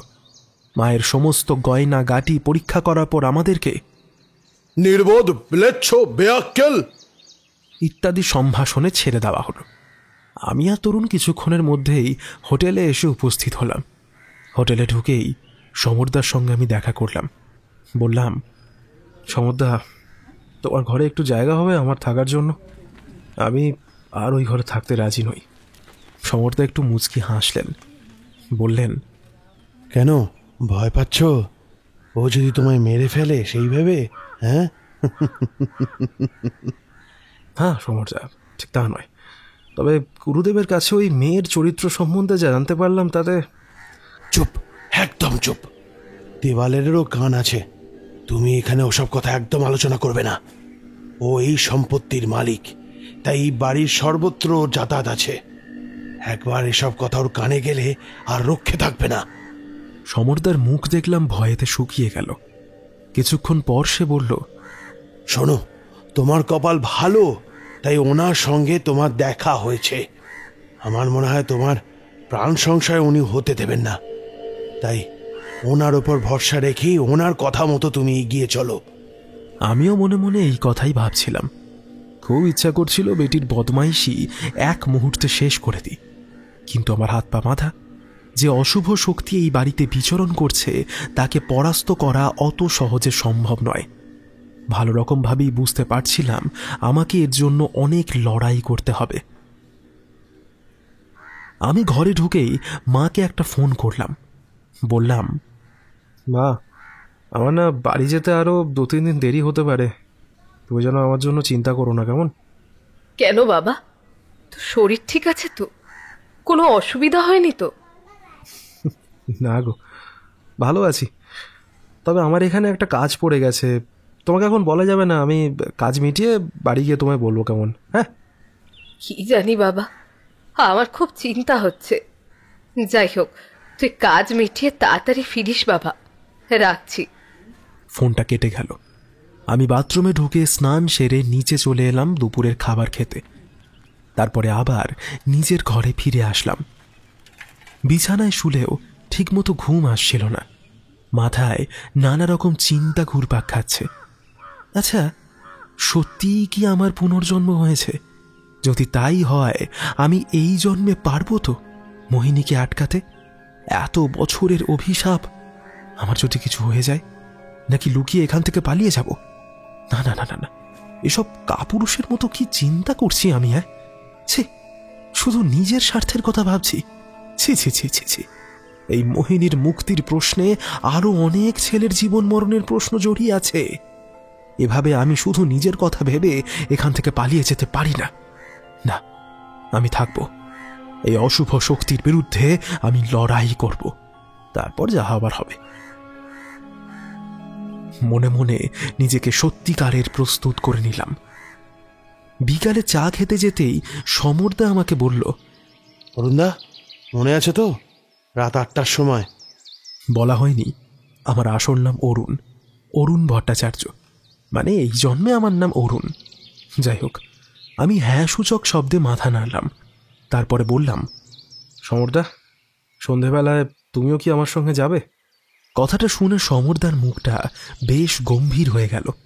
একটু চিন্তা করে বলল, না অরুণ, আজ আমার দিন।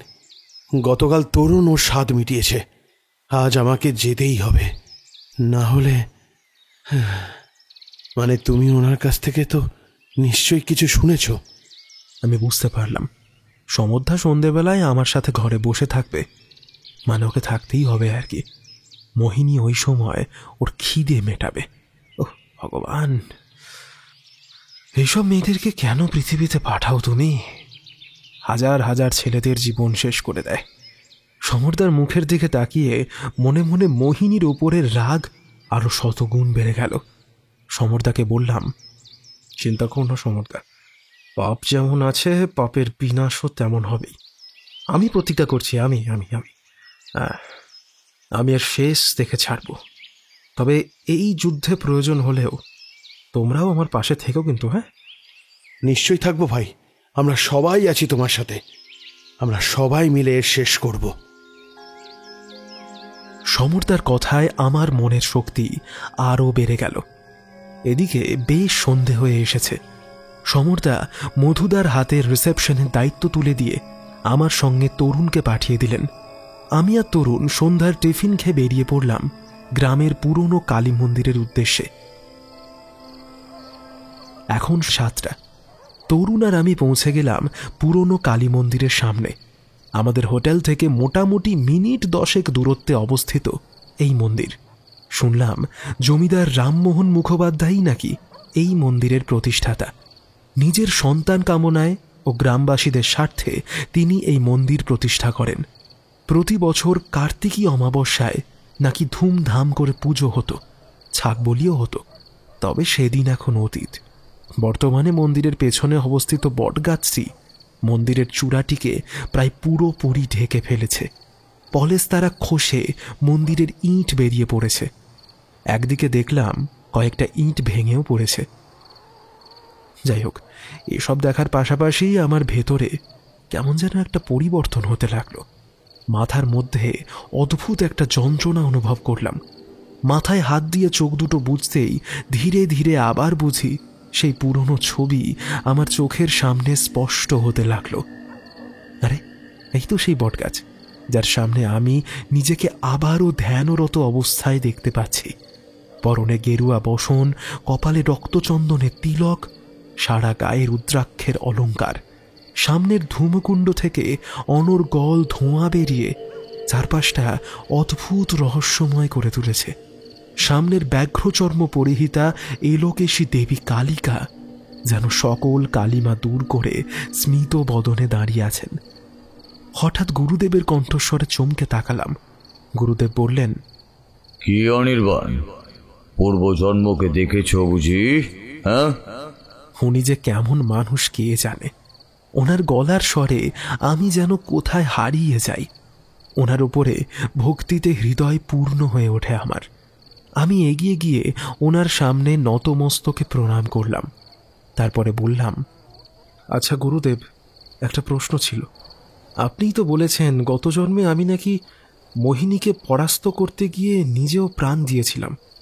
মোহিনীও এতদিনে প্রেত জন্ম পেয়ে আরও শক্তিশালী হয়ে উঠেছে, কিন্তু আমার গত জন্মে যাও বা তন্ত্র শক্তি ছিল, এই জন্মে নাস্তিক হবার কারণে সেটাও তো নষ্ট হয়ে গিয়েছে। তাহলে আমি কিভাবে মোহিনীকে পরাস্ত করব?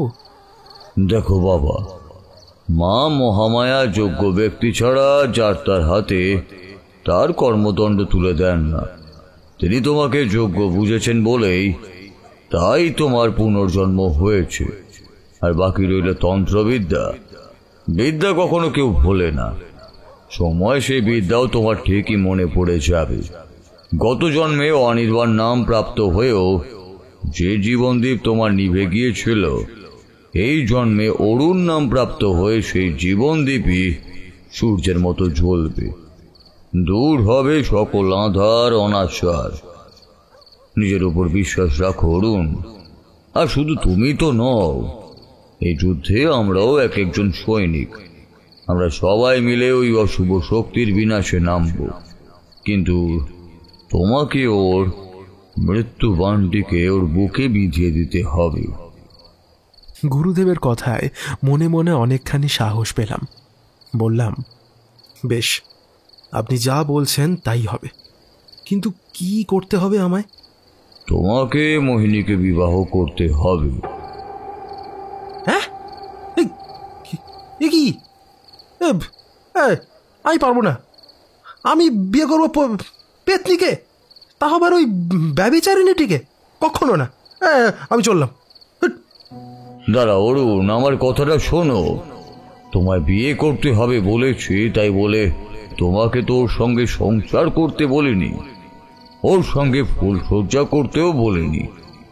দেখো অরুণ, ব্রাহ্মণ মতে কোনো বিবাহযোগ্য ছেলে অথবা বিবাহযোগ্যা মেয়ের মাঙ্গলিক দোষ কাটাতে গেলে তাকে কলা গাছ অথবা শিবলিঙ্গের সঙ্গে বিবাহ দেওয়া হয়। তাই বলে কি সেই কলা গাছ আর সেই ছেলেটির জীবন সঙ্গিনী হয়ে যায় নাকি? তোমাকে ওকে দমন করতে গেলে ওকে বিবাহ করতে হবে। মোহিনী পুরুষ সঙ্গ ভালোবাসে। তুমি মোহিনীর মোহন হয়ে ওই ঘরে প্রবেশ করবে। আগামীকাল শনিবার, ফাল্গুন মাসের অমাবস্যা তিথি। আজ থেকে 150 বছর আগে ওই দিনেই মোহিনী ও অনির্বাণের অকাল মৃত্যু ঘটেছিল। তাই প্রতি বছর আজকের দিনেই ও বিশেষ করে দেহ ধারণ করে। জমিদার মহলের বাইরে সে ওকে ঘোরাঘুরি করতে দেখা যায়, আর প্রতি বছর ওই দিন ওর লালসার শিকার হয় পথ চলতি কোনো গ্রামের ছেলে। আগামীকাল রাত ঠিক 8টার পর তুমি সাধারণ এক পুরুষ সেজে ওই হোটেলের ঘরে প্রবেশ করবে। আমি জানি ও তোমাকে হত্যা করার জন্য ওই সময়টাকেই বেছে নিয়েছে, তবে ভয় পাবে না। নিজের রূপের জালে ওকে করায়ত্ত করবে, তবে কোনো মতেই ও রূপের জালে বন্দী হওয়া চলবে না। গত জন্মে তুমি ছিলে একজন মাতৃ সাধক। নিজের মেয়ে যখন বিপদে চলে যাচ্ছিল তখন জমিদার মশাই মনে মনে ঠিক করেছিলেন তোমার সঙ্গেই মোহিনীর বিবাহ দেবেন। উনি প্রায় দেখতেন তুমি এই বট গাছের নিচে বসে মাতৃ সাধনায় রত থাকতে। এক ঝড়ের রাতে কোনো কারণে মন্দিরের মাতৃ প্রতিমা ক্ষতিগ্রস্ত হয়। গ্রামের একমাত্র পটুয়া সেই সময় অসুস্থ থাকায় সেই প্রতিমা পুনর্নির্মাণ করার বাধার সৃষ্টি হয়। তুমি তখন এগিয়ে সে পুনরায় প্রতিমা বিসর্জন দিয়ে নিজে হাতে নতুন প্রতিমা নির্মাণ করে নিজ নিষ্ঠায় পুজো করতে থাকো। উনি চেয়েছিলেন তোমার হাত ধরে মেয়ে যেন সুপথে চালিত হয়। একদিন সেই উপলক্ষে তোমাকে ওনার প্রাসাদে ডেকেও পাঠান, কিন্তু ওনার প্রস্তাবে তুমি রাজি হওনি। তুমি ভেবেছিলে বিবাহিত জীবনে প্রবেশ করলে তোমার সাধনার পথে বাধা সৃষ্টি হবে। তো ওই প্রাসাদ থেকে বেরিয়ে আসার সময় যখন পর্দার আড়ালে মোহিনীকে দেখতে পেলে, তোমার মন তোমার অজান্তে ওর উপর দুর্বল হয়ে পড়ে, আর সেই দুর্বলতা সত্যি তোমার সাধনার পথে বাধা হয়েই দাঁড়ায়। ফলস্বরূপ পরবর্তীকালে মোহিনী রূপের জালে আটকে পড়া ও পরিশেষে তোমার মৃত্যু। তবে এবার আর আমি এমন কিছু হতে দেব না। তোমাকে কাল ভৈরবের মন্ত্রে দীক্ষিত করব আমি। তোমাকে প্রজ্বলিত হোমকুণ্ডের সামনে প্রতিজ্ঞা করতে হবে কোনো অবস্থাতেই তুমি মোহিনীর জলে পা দেবে না। কাল ভৈরবের মন্ত্রে দীক্ষিত হবার পরে তোমার হৃদয়ে মোহিনীর প্রতি যে রোষানল প্রজ্বলিত হবে তাতে মোহিনীর প্রতি দুর্বল হওয়া আর কোনো মতেই সম্ভব হবে না। গতকাল সারাদিন উপবাসে থেকে তোমাকে বিবাহের সকল আচার আচরণ পালন করতে হবে। যত সময় তোমার গাত্র হরিদ্রাও সম্পন্ন হবে। এরপর নতুন ধুতি পাঞ্জাবি রজনীর মালায় সজ্জিত হয়ে তোমাকে ওই ঘরে প্রবেশ করতে হবে। তারপর কিছুক্ষণের মধ্যেই মোহিনী তোমার সামনে এসে দেখা দেবে। শুধু দেখা দেবে তাই নয়, নানান রকমের ছলনা করে তোমাকে ভোলানোর চেষ্টাও করবে। কিন্তু খবরদার, তুমি না ওর রূপের মায়ায় ভুলবে, না ওর প্রতি তৎক্ষণাৎ বিদ্বেষ পোষণ করবে। তুমি পাল্টা ছলনা করে ওর মন জয় করবে। তারপরও যখনই তোমার সঙ্গে মিলিত হবার চেষ্টা করবে তুমি এড়িয়ে যাবে, বলবে এখন নয়। ও জিজ্ঞাসা করলে বলবে তুমি কোনো অবিবাহিত মেয়ের সঙ্গে এমন আচরণ করতে পারবে না। তুমি ওকে বলবে তুমি ওকে বিয়ে করতে চাও। মোহিনীকে বলবে তুমি এখনই ওকে মালা বদন করে সিঁদুর পরিয়ে বিয়ে করবে। মোহিনী রাজি হলেই আমাদের কাজ শুরু হয়ে যাবে। আর একটা কথা, তুমি আজ রাত্রিটা তরুণের বাড়িতেই থাকো। সেখানে যাবার পথে বিবাহের আনুষঙ্গিক জিনিসপত্র কিনে নিয়ে যেও। ভোর হলেই স্থানীয় পুকুর থেকে স্নান করে আসবে। তারপর শুদ্ধ বস্ত্র পরিধান করে ও ঠাকুর ঘরে বসবে। আমি যথা সময় চলে আসব। এখন আমি চলি, বুঝলে?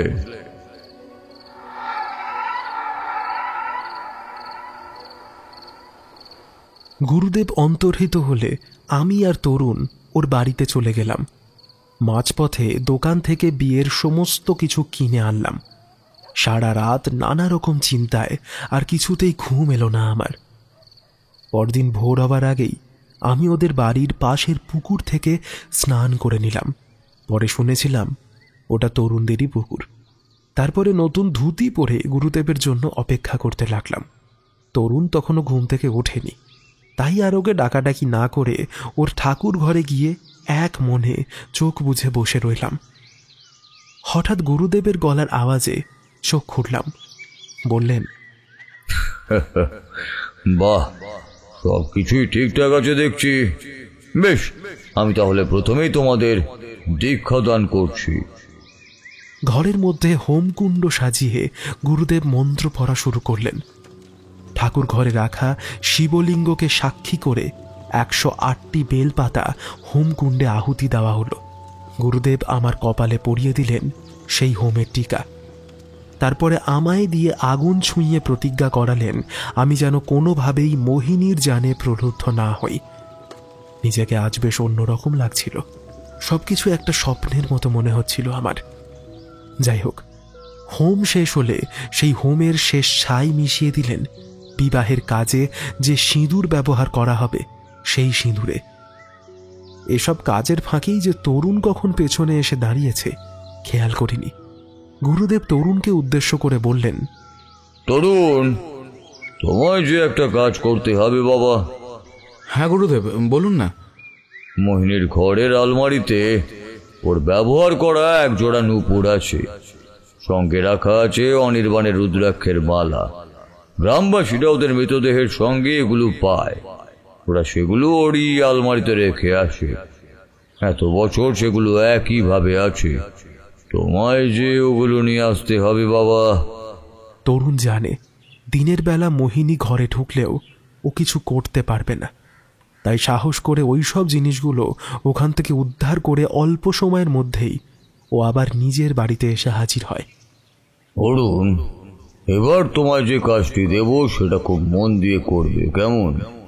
আমি 100 বেলপাতা তোমার হাতে তুলে দিচ্ছি, সঙ্গে বেশ কিছু রজনীগন্ধা ফুল। তুমি তোমার এই রুদ্রাক্ষের মালার সুতো দিয়ে একটি নতুন রজনীগন্ধার মালা তৈরি করবে, যাতে থাকবে এই 108টি বেলপাতা এবং তোমার পূর্ব জন্মের 108টি রুদ্রাক্ষ। এছাড়াও তুমি যখন মোহিনীকে সিঁদুর পরাবে, তোমার আংটিতে লুকোনো থাকবে কাল ভৈরবের মন্ত্রপুত বিভূতি। দেখি বেটি এইবার কিভাবে পালায়। গুরুদেবের চোখ দুটো রাগেতে রক্তিম বর্ণ ধারণ করল, কিন্তু অল্প কিছুক্ষণের মধ্যেই তিনি রাগ সংবরণ করলেন। তিনি আমার গায়ে ও কপালে লাগিয়ে দিলেন মন্ত্রপ্রুত হলুদটা। আমি পুনরায় তরুণদের পুকুরে স্নান করলাম। এখন বিকেলবেলা। সূর্য আস্তে আস্তে পশ্চিম আকাশে ঢলে পড়ছে। বিয়ের অর্ধেক কাজও সমাপ্ত হয়ে গেছে।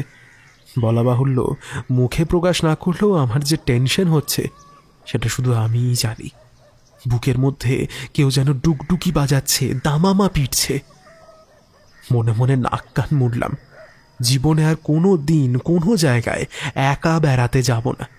সেখানে কি আবার যদি কোনো পেতনিকে এভাবে বিয়ে করতে হয়? ওরে বাবা রে বাবা, ঘাট হয়েছে আর নয়।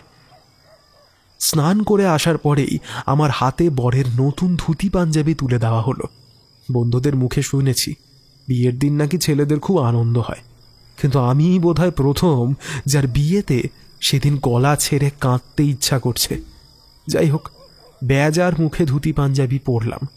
গুরুদেবের আদেশ মতো গলায় দুটো রজনীগন্ধার মালা চাপিয়ে চললাম বিয়ে করতে।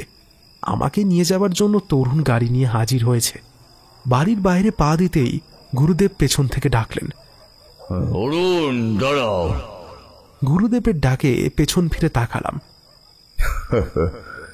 বরের হাতে সুপারি কাঠার জাতি লাগবে তো, তাই না? বলে উনি নিজেও মুচকি হেসে ফেললেন। দেখলাম হাতে জাঁতিরই মাপের একটি ত্রিশূল উনি আমার হাতে দিলেন। এটা কি হবে গুরুদেব? এটাই তো মারণাস্ত্র, শিবের ত্রিশূল। একমাত্র এই অস্ত্রেই ওকে সম্পূর্ণভাবে মুক্তি দেওয়া যাবে। তবে সঠিক সময় সঠিকভাবে এর প্রয়োগ করতে হবে। একটা সময় আসবে তোমারও বিপদ আসন্ন হবে, ঠিক সেই সময় একমাত্র এই অস্ত্রেই তোমাকে মৃত্যুর দরজা থেকে ফিরিয়ে আনবে। যখন এই অস্ত্র প্রয়োগ করবে, এক মনে শুধুমাত্র মহাদেবকে ডাকবে। তোমার সমস্ত বিদ্যা কিছু সময়ের জন্য মনে পড়ে যাবে। তার সঠিক প্রয়োগে মুক্তি ঘটবে মোহিনীর। এবার তুমি যাও, আর হ্যাঁ, বিজয়ী হয়ে ফিরে এসো। গুরুদেব, আপনি যাবেন না? আমি সব সময় তোমার পাশে আছি, তবে আর হয়তো তোমার সঙ্গে আমার দেখা হবে না, কারণ মোহিনীর আত্মার মুক্তির সঙ্গে সঙ্গে আমার ওই পৃথিবীর উপরে শেষ দাবিটুকু মিটে যাবে। তাই ওর সঙ্গে সঙ্গে মুক্তি ঘটবে আমারও। গুরুদেব একটা দীর্ঘশ্বাস ফেললেন। আমি আর তরুণ ওনাকে মনে মনে প্রণাম করলাম। তারপরে রওনা দিলাম হোটেলের উদ্দেশ্যে। হোটেলে ঢুকেই তরুণ চলে গেল সমরদার কাছে। ও এখন রিসেপশনের দায়িত্ব সামলাচ্ছে। মধুদা রান্নাঘরে রান্নার কাজে ব্যস্ত। লোকটা একটু কানে কম শোনে, বোঝেও কম, তাই ওনাকে আজকের রাতের সমস্ত ঘটনা সম্পর্কে কিছুই জানানো হয়নি। শুধু বলা হয়েছে কোনো মতে একটু খিচুড়ি রান্না করতে, রাতে তাই খাওয়া হবে। আসলে মনে মনে সবাই প্রচণ্ড উদ্বিগ্ন এবং উত্তেজিত। দিনপঞ্জি অনুসারে মোহিনীকে সঙ্গ দেওয়ার কথা তরুণেরই, কিন্তু আজ শনিবার, ফাল্গুন মাসের অমাবস্যা তিথি। তাই আজকের দিনে মোহিনী নতুন শিকার করে। আমি আর সমরদা তরুণকে সান্ত্বনা দিয়ে মোহিনীর ঘরে চলে এলাম। সমরদা আর তরুণ গুরুদেবের দেওয়া ও বেলার হোমের ছাই দিয়ে গোটা বাড়িটা বন্ধন করে দিল, যাতে মোহিনী আর কোনো দিক দিয়ে পালাতে না পারে। দরজায় চাবি লাগাতেই দরজা খুলে গেল। সেদিন যে দরজায় এত ধাক্কাধাক্কি করার পরে আচমকা খুলে গিয়েছিল, সেটা আজ খুব সহজেই খুলে গেল। আমি অবাক হলাম না। ধীরে ধীরে নতুন বরবেশে ভেতরে ঢুকলাম। ঘরের মধ্যে কড়া আতরের তীব্র গন্ধ। বুঝলাম মোহিনী আজ রাতের জন্যই জাল ছড়িয়ে রেখেছে। কিন্তু গত জন্মে যে ভুল করেছি, সেই ভুল আর করব না কিছুতেই। মনে মনে শিবের স্মরণ নিতেই মোহিনীর ওপর মারাত্মক আক্রোশের উদয় হতে লাগল। হঠাৎ চুরির রিনরিন শব্দে চমকে উঠলাম। ঘরের পর্দাগুলো হঠাৎ ভীষণ জোরে দুলতে শুরু করলো। আলোগুলো একে একে জ্বলতে নিভতে লাগলো। একসময় ঘরের ঝাড়বাতি বাদে সমস্ত আলোই নিভে গেল। সেই আলোয় স্পষ্ট দেখলাম একটি অতীব রূপবতী নারীর আবির্ভাব ঘটেছে। আমি সঙ্গে সঙ্গে ওর দিক থেকে চোখ নামিয়ে নিলাম। সারা গায়ে নানা রকম অলঙ্কারে শোভিতা, লাল বেনারসি পরিহিতা মোহিনী তার মোহিনী রূপ দেখাতে আমার দিকেই ক্রমশ এগিয়ে আসতে লাগলো। একসময় আমার সামনে এসে সে থমকে দাঁড়ালো। মুখের কড়া জর্দা দাবা পানের গন্ধে গাটা যেন গুড়িয়ে উঠছিল আমার। বারবার তরুণ আর সমরদার অসহায় মুখটা মনে পড়ে যাচ্ছিল। মনে হচ্ছিল এক্ষুনি ত্রিশূলটা প্রয়োগ করে ওর বদমাইশি চিরকালের মতো সাঙ্গ করে দিই। কিন্তু গুরুদেব বলেছেন, একমাত্র সঠিক সময়ে প্রয়োগ করতে পারলে তবেই আমি সফল হব। মোহিনী নিজে হাত বাড়িয়ে আমার থুতনিটা উঁচু করে ধরল। কি বরফ শীতল সেই হাতের স্পর্শ। ও বলতে লাগলো, কি আমাকে বুঝি পছন্দ হয়নি? যে রূপের আগুনে বড় বড় প্রজাপতিরা ঝাঁপ দেয়, তাহলে কি আর ছন্দপতন হলো?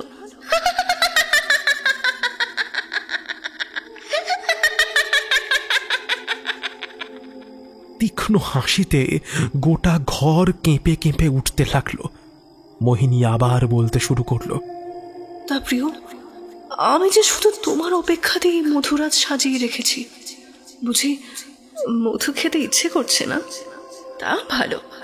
রতন, বাবুর জন্য একটু ঠান্ডা শরবত নিয়ে আয় তো। বাবুকে শরবত খাইয়ে ঠান্ডা করে দিই। ওর দিকে না তাকালেও বেশ বুঝতে পারলাম আমাকে ফাঁদে ফেলার সর্বৈব চেষ্টা ও করে চলেছে। হঠাৎ ঘরের মধ্যে রতনের আবির্ভাব হলো। হাতে শ্বেত পাথরের থালায় শ্বেত পাথরের গ্লাসে ভরা শরবত আর পান। মোহিনী শরবতটা নিয়ে আমার ঠোঁটে ছোঁয়াতে যেতেই বলে উঠলাম, আরে দাঁড়াও দাঁড়াও, এসবের তো অনেক সময় আছে।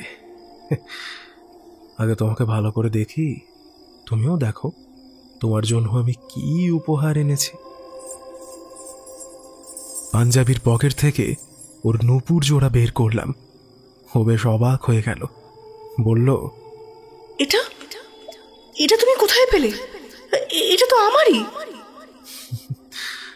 আর বলো না, এক চোর চুরি করে পালাচ্ছিল, আমি ধরে ফেলেছি, ওর থেকেই উদ্ধার করে তোমার জন্য নিয়ে এলাম। মোহিনীর মুখের অভিব্যক্তি দেখলাম পাল্টে যেতে শুরু করেছে। এতক্ষণ যে প্রেমের ছলনাও আমার সঙ্গে করছিল, দেখলাম মাথা নিচু করে কি যেন চিন্তা করল।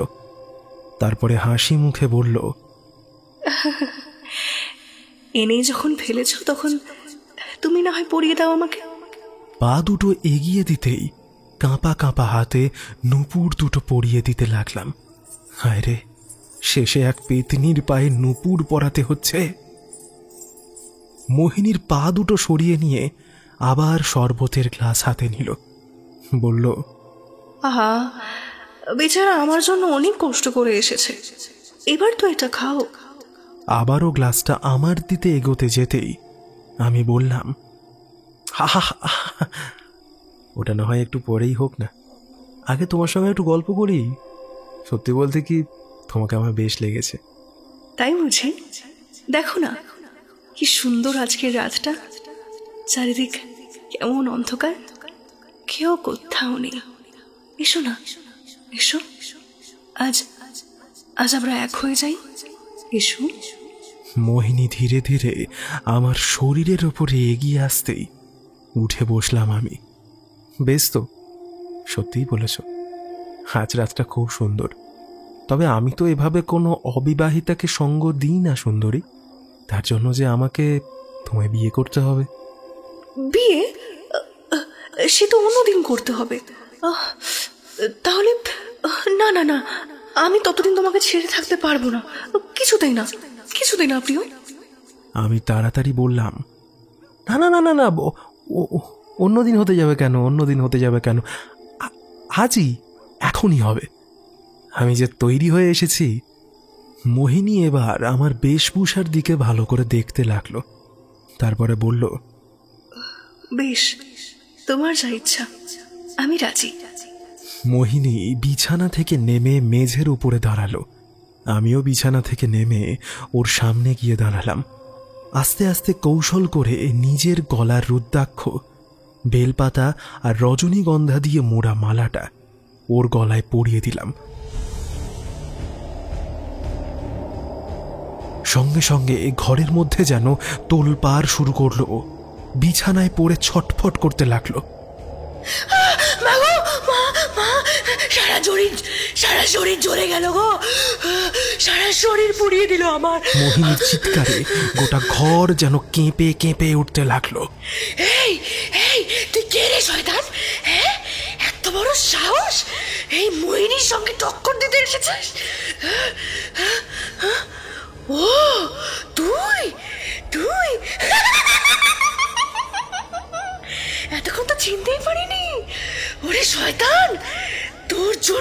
কতকাল আমি অপেক্ষা করছি, কত জন্মে তুই তো আমাকে মেরে ফেলেছিলি। হ্যাঁ, আজ তোকে মেরে আমি তোর সেই স্বাদ পূরণ করব। মোহিনী ওর গলা থেকে রজনীগন্ধার মালাটা খুলে ফেলার চেষ্টা করতে লাগলো, কিন্তু কোনোভাবেই সক্ষম হলো না। এরপরে অনেকভাবে চেষ্টা করলো ছিঁড়ে ফেলতে, কিন্তু বৃথাই রজনীগন্ধা ফুল আর বেলপাতার ফুলগুলো শুধু ঝরে পড়তে লাগলো। ওর অবস্থা দেখে আমার বেশ ভালো লাগছিল। যতই হোক, মেয়ে মানুষ, ওর জন্য অনেক মেয়ের সিঁথির সিঁদুর মুছে গেছে, অনেক যুবকের জীবন চলে গেছে ওর জন্য। এবার ওকে ওর পাপের শাস্তি পেতেই হবে। আমিও পাল্টা গর্জন করে উঠলাম, বললাম, সেটা আর করতে হবে না রে শয়তানি। গত জন্মে তুই আমাকে বিষ প্রয়োগ করে মেরে ফেলেছিলি। হ্যাঁ, খুব স্বাদ ছিল না তোর আমাকে অন্য পুরুষদের মতো তোর ব্যভিচারে নিয়োগ করবি? পারবি না। গত জন্মে পারিসনি, এ জন্মেও পারবি না। দেখে নে আমি আজ তোর কি হাল করি। আমি এক ঝটকায় মোহিনীকে চুলের মুঠি ধরে বিছানা থেকে টেনে তুললাম। তারপর পকেটে থাকা সিঁদুরের কৌটোটা কোনো মতে খুলে পরিয়ে দিলাম ওর মাথায়। সঙ্গে সঙ্গে ঘরের মধ্যে যেন ঝড় উঠল। চোখের সামনে দেখলাম মোহিনী, আর সেই মোহিনী নেই, এক ভয়ানক পিশাচীর রূপ নিল। মাথার খুলির বাম দিকটা ফাটা, বোধহয় মৃত্যুর সময় ছাদ থেকে পড়ে ফেটে গিয়েছিল। সেখান থেকে গল গল করে রক্ত বেরিয়ে গোটা মুখ ভেসে যাচ্ছে, চোখ দুটো ধক ধক করে জ্বলছে। মোহিনী তার লম্বা লম্বা নখ যুক্ত রোমশ হাত দুটো নিয়ে আমার দিকে ক্রমশ এগিয়ে আসছে। ওর সাদা পোশাক থেকে চুইয়ে চুইয়ে রক্তের ফোঁটা পড়ে মেঝের উপরে ঝরে পড়া রজনীগন্ধাগুলোকে লাল করে তুলেছে। কপালে বিভূতি মেশানো সিঁদুরের সঙ্গে লাল রক্ত মিশে গিয়ে ওকে আরো ভয়ঙ্কর দেখাচ্ছে। এবার আমি সত্যিই ভয় পেয়ে গেলাম। কি ভেবেছিলাম আর কি হচ্ছে? মনের আনন্দে ছুটি কাটাতে ঝাড়গ্রাম এসেছিলাম। আমার এই আনন্দ যে এইভাবে যুদ্ধে বদলে যাবে তা কোনো দিন কোনোভাবে ভাবতে পারিনি। এ যে সত্যি জীবন মরণের সমস্যা হয়ে দাঁড়িয়েছে। মায়ের কথা বড্ড মনে পড়তে লাগলো আমার। কি জানি সত্যিই প্রাণ নিয়ে বাড়ি ফিরতে পারবো তো? কিরে, হ্যাঁ, তোকে এবার কে বাঁচাবে? শয়তান, নে নে, এবার আবার মরার জন্য তৈরি হ। মোহিনী এক পলকে আমার গলা টিপে ধরলো। উফ, কি কঠিন সে হাত! ও আমাকে ধাক্কা দিতে দিতে বিছানার উপরে টেনে নিয়ে ফেললো। তারপরে আমার শরীরের ওপরে উঠে দুই হাত দিয়ে আমার গলা টিপতে লাগলো। পুরুষ মানুষ হলেও এখন ওর শক্তির সাথে আমি পেরে উঠছিলাম না কিছুতেই। একটা পিঁপড়ে বড় ইটের নিচে চাপা পড়ে যেভাবে মৃত্যু যন্ত্রণায় ছটফট করতে থাকে, আমিও সেইভাবে ওর হাত থেকে নিজেকে ছাড়াবার ব্যর্থ চেষ্টা করতে লাগলাম।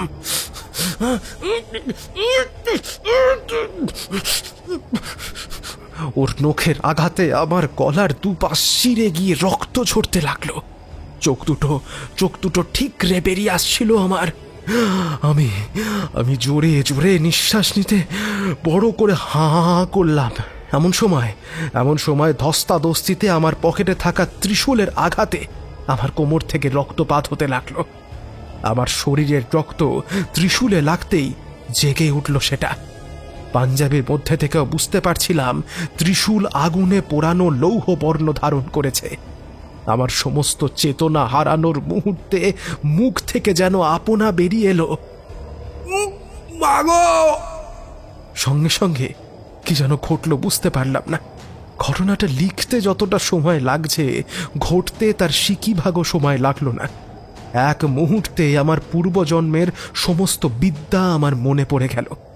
গুরুদেব পূর্বজন্মে যে বীজ মন্ত্রে আমাকে দীক্ষিত করেছিলেন, সেই বিশ্বমাতা মহামায়ার মহামন্ত্র আমি উচ্চারণ করলাম। সঙ্গে সঙ্গে মোহিনী আমায় ছেড়ে উঠে দাঁড়ালো। রাগে ওর চোখ দিয়ে যেন আগুন বেরোচ্ছিল। আহত বেড়ালিনীর মতো ও মেঝের ওপর দাঁড়িয়ে ফুঁসতে লাগলো। আমি সেই সুযোগে ত্রিশূলটা বার করে ঢুকিয়ে দিলাম ওর পেটে। না, এতে ওর কিছুই হলো না। দু হাতে আমাকে শূন্যে তুলে আমাকে আছাড় মেরে ফেললো মেঝের ওপরে। আমার ধাক্কায় আলমারির কাঁচ ভেঙে আমার সারা শরীরে ফুটে গেল।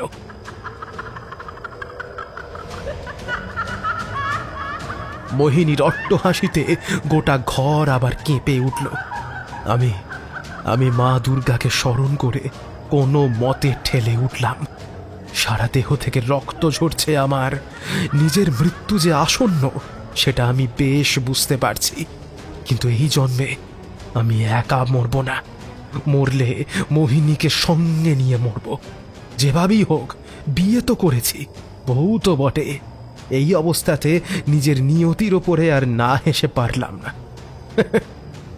বউ হাতে তখনও আমার শিবের ত্রিশূল ধরা। উঠে দাঁড়িয়ে ওর দিকে এগিয়ে দিতেই শরীরের অবশিষ্ট শক্তি প্রয়োগ করে ঢুকিয়ে দিলাম ওর বুকে। এক তীব্র আর্তনাদ করে মেঝেতে লুটিয়ে পড়ল মোহিনী। বুকের হৃৎপিণ্ড স্থান দিয়ে ফিনকি দিয়ে কালো রক্ত বেরিয়ে এলো। ঘরে মারাত্মক ভূমিকম্প শুরু হয়েছে। বলা ভালো, গোটা বাড়িটা ভেঙে পড়ার উপক্রম। ছাদ দেওয়াল থেকে সমস্ত ইট পলেস্তারা খসে পড়তে লাগলো। আমিও নিজেকে আর সামলাতে পারলাম না, পড়ে গেলাম মেঝের ওপরে। ঝাড়বাতিটা ভেঙে পড়লো বিছানার ওপরে। অমনি গোটা ঘর অন্ধকারে ছেয়ে গেল। প্রায় সংজ্ঞাহীন অবস্থায় বুঝতে পারলাম কেউ বা কারা যেন আমাকে পাঁজা কোলা করে তাড়াতাড়ি ঘরের বাইরের সামনের ফাঁকা স্থানে নিয়ে এলো। সঙ্গে সঙ্গে মারাত্মক রকম ধুলোর ঝড় উঠল বাড়িটাকে ঘিরে। হুড়মুড়িয়ে গোটা বাড়িটাই ভেঙে পড়ল।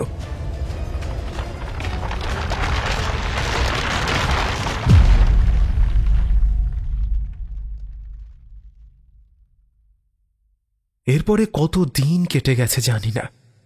হঠাৎ মুখের সামনে ছোট টর্চের মতো একটা আলোর ঘোরাঘুরিতে চোখ মেলে তাকালাম। কেমন আছিস বাবা? দেখি আমার মা ছলো ছলো চোখে আমার দিকে তাকিয়ে আছে। পাশে বাবা, সমরদা, তরুণ আর মধুদা। মা, তুই এখানে? কোনো মতে উঠে বসতে যেতেই, না না, এখন একদম নড়াচড়া করবেন না, চুপচাপ শুয়ে থাকুন। ডাক্তারের নির্দেশ মতো আবার শুয়ে পড়লাম। গোটা শরীরে বিভিন্ন জায়গায় ব্যান্ডেজ বাঁধা, গলাতেও। এখন কেমন আছো অরুণদা? সমরদার ডাকে ওর দিকে তাকালাম। বলল, আমরা বাইরেই ছিলাম। বাড়িটা দুলে উঠতেই বুঝতে পেরেছি সাংঘাতিক কিছু হতে চলেছে। পুরনো আমলের বাড়ি। তরুণ আর আমি তড়িঘড়ি করে তোমাকে ঘর থেকে বের করতেই বাড়িটা ভেঙে পড়ল। ছেলে আবার মৃত্যুকে জয় করেছে। জয় বাবা ভোলেনাথ, জয় বাবা। মা দুহাত জোর করে ভোলানাথকে প্রণাম জানালেন। মনে মনে প্রণাম জানালাম আমিও। আজ উনি আর দেবী মহামায়ার জন্যই আমি এই জন্মে প্রাণে বেঁচেছি। আর একজনেরও মনে মনে প্রণাম করলাম, আমার গুরুদেব। ওনার নাম আমি জানি না, তবে এইটুকু জানি যে ওনার আত্মার শান্তি হলো এতদিনে। শিষ্য হিসাবে এটাই আমার গুরু প্রণামী। তবে পরে অনেক চেষ্টা করেও আমি আর কিছুতেই আমার পূর্বজন্মের কোনো কথাই মনে করতে পারিনি। এমনকি আমার সাধক হিসাবে অর্জিত সমস্ত বিদ্যাই আবার সব ভুলে গেলাম। শুধুমাত্র মনে থাকলো যে আমি ঝাড়গ্রামে কোনো এক হন্টেড হোটেলে আশ্রয় নিয়েছিলাম। কাকতালীয়ভাবে সেই সময়ে ওই হোটেলটি ভেঙে পড়ে। আমি অল্পের জন্য বেঁচে যাই। তরুণ ও সমরদাও ঝাড়গ্রাম ছেড়ে পরিবার নিয়ে অন্য জায়গায় চলে যায়। ওদের সঙ্গে আর কোনোভাবেই যোগাযোগ করা যায়নি।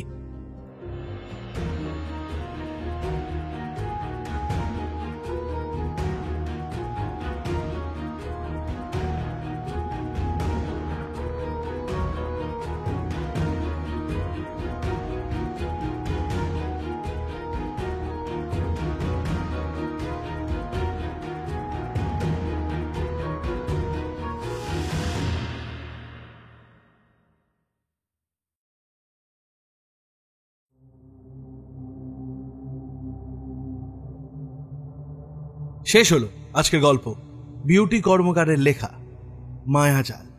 আজকে গল্প পাঠে আসঞ্জন, অন্যান্য চরিত্রে বুবাই, সৌমিক, রুভিনা, মহুয়া, বিপুল আর আমি ঋদ্ধি।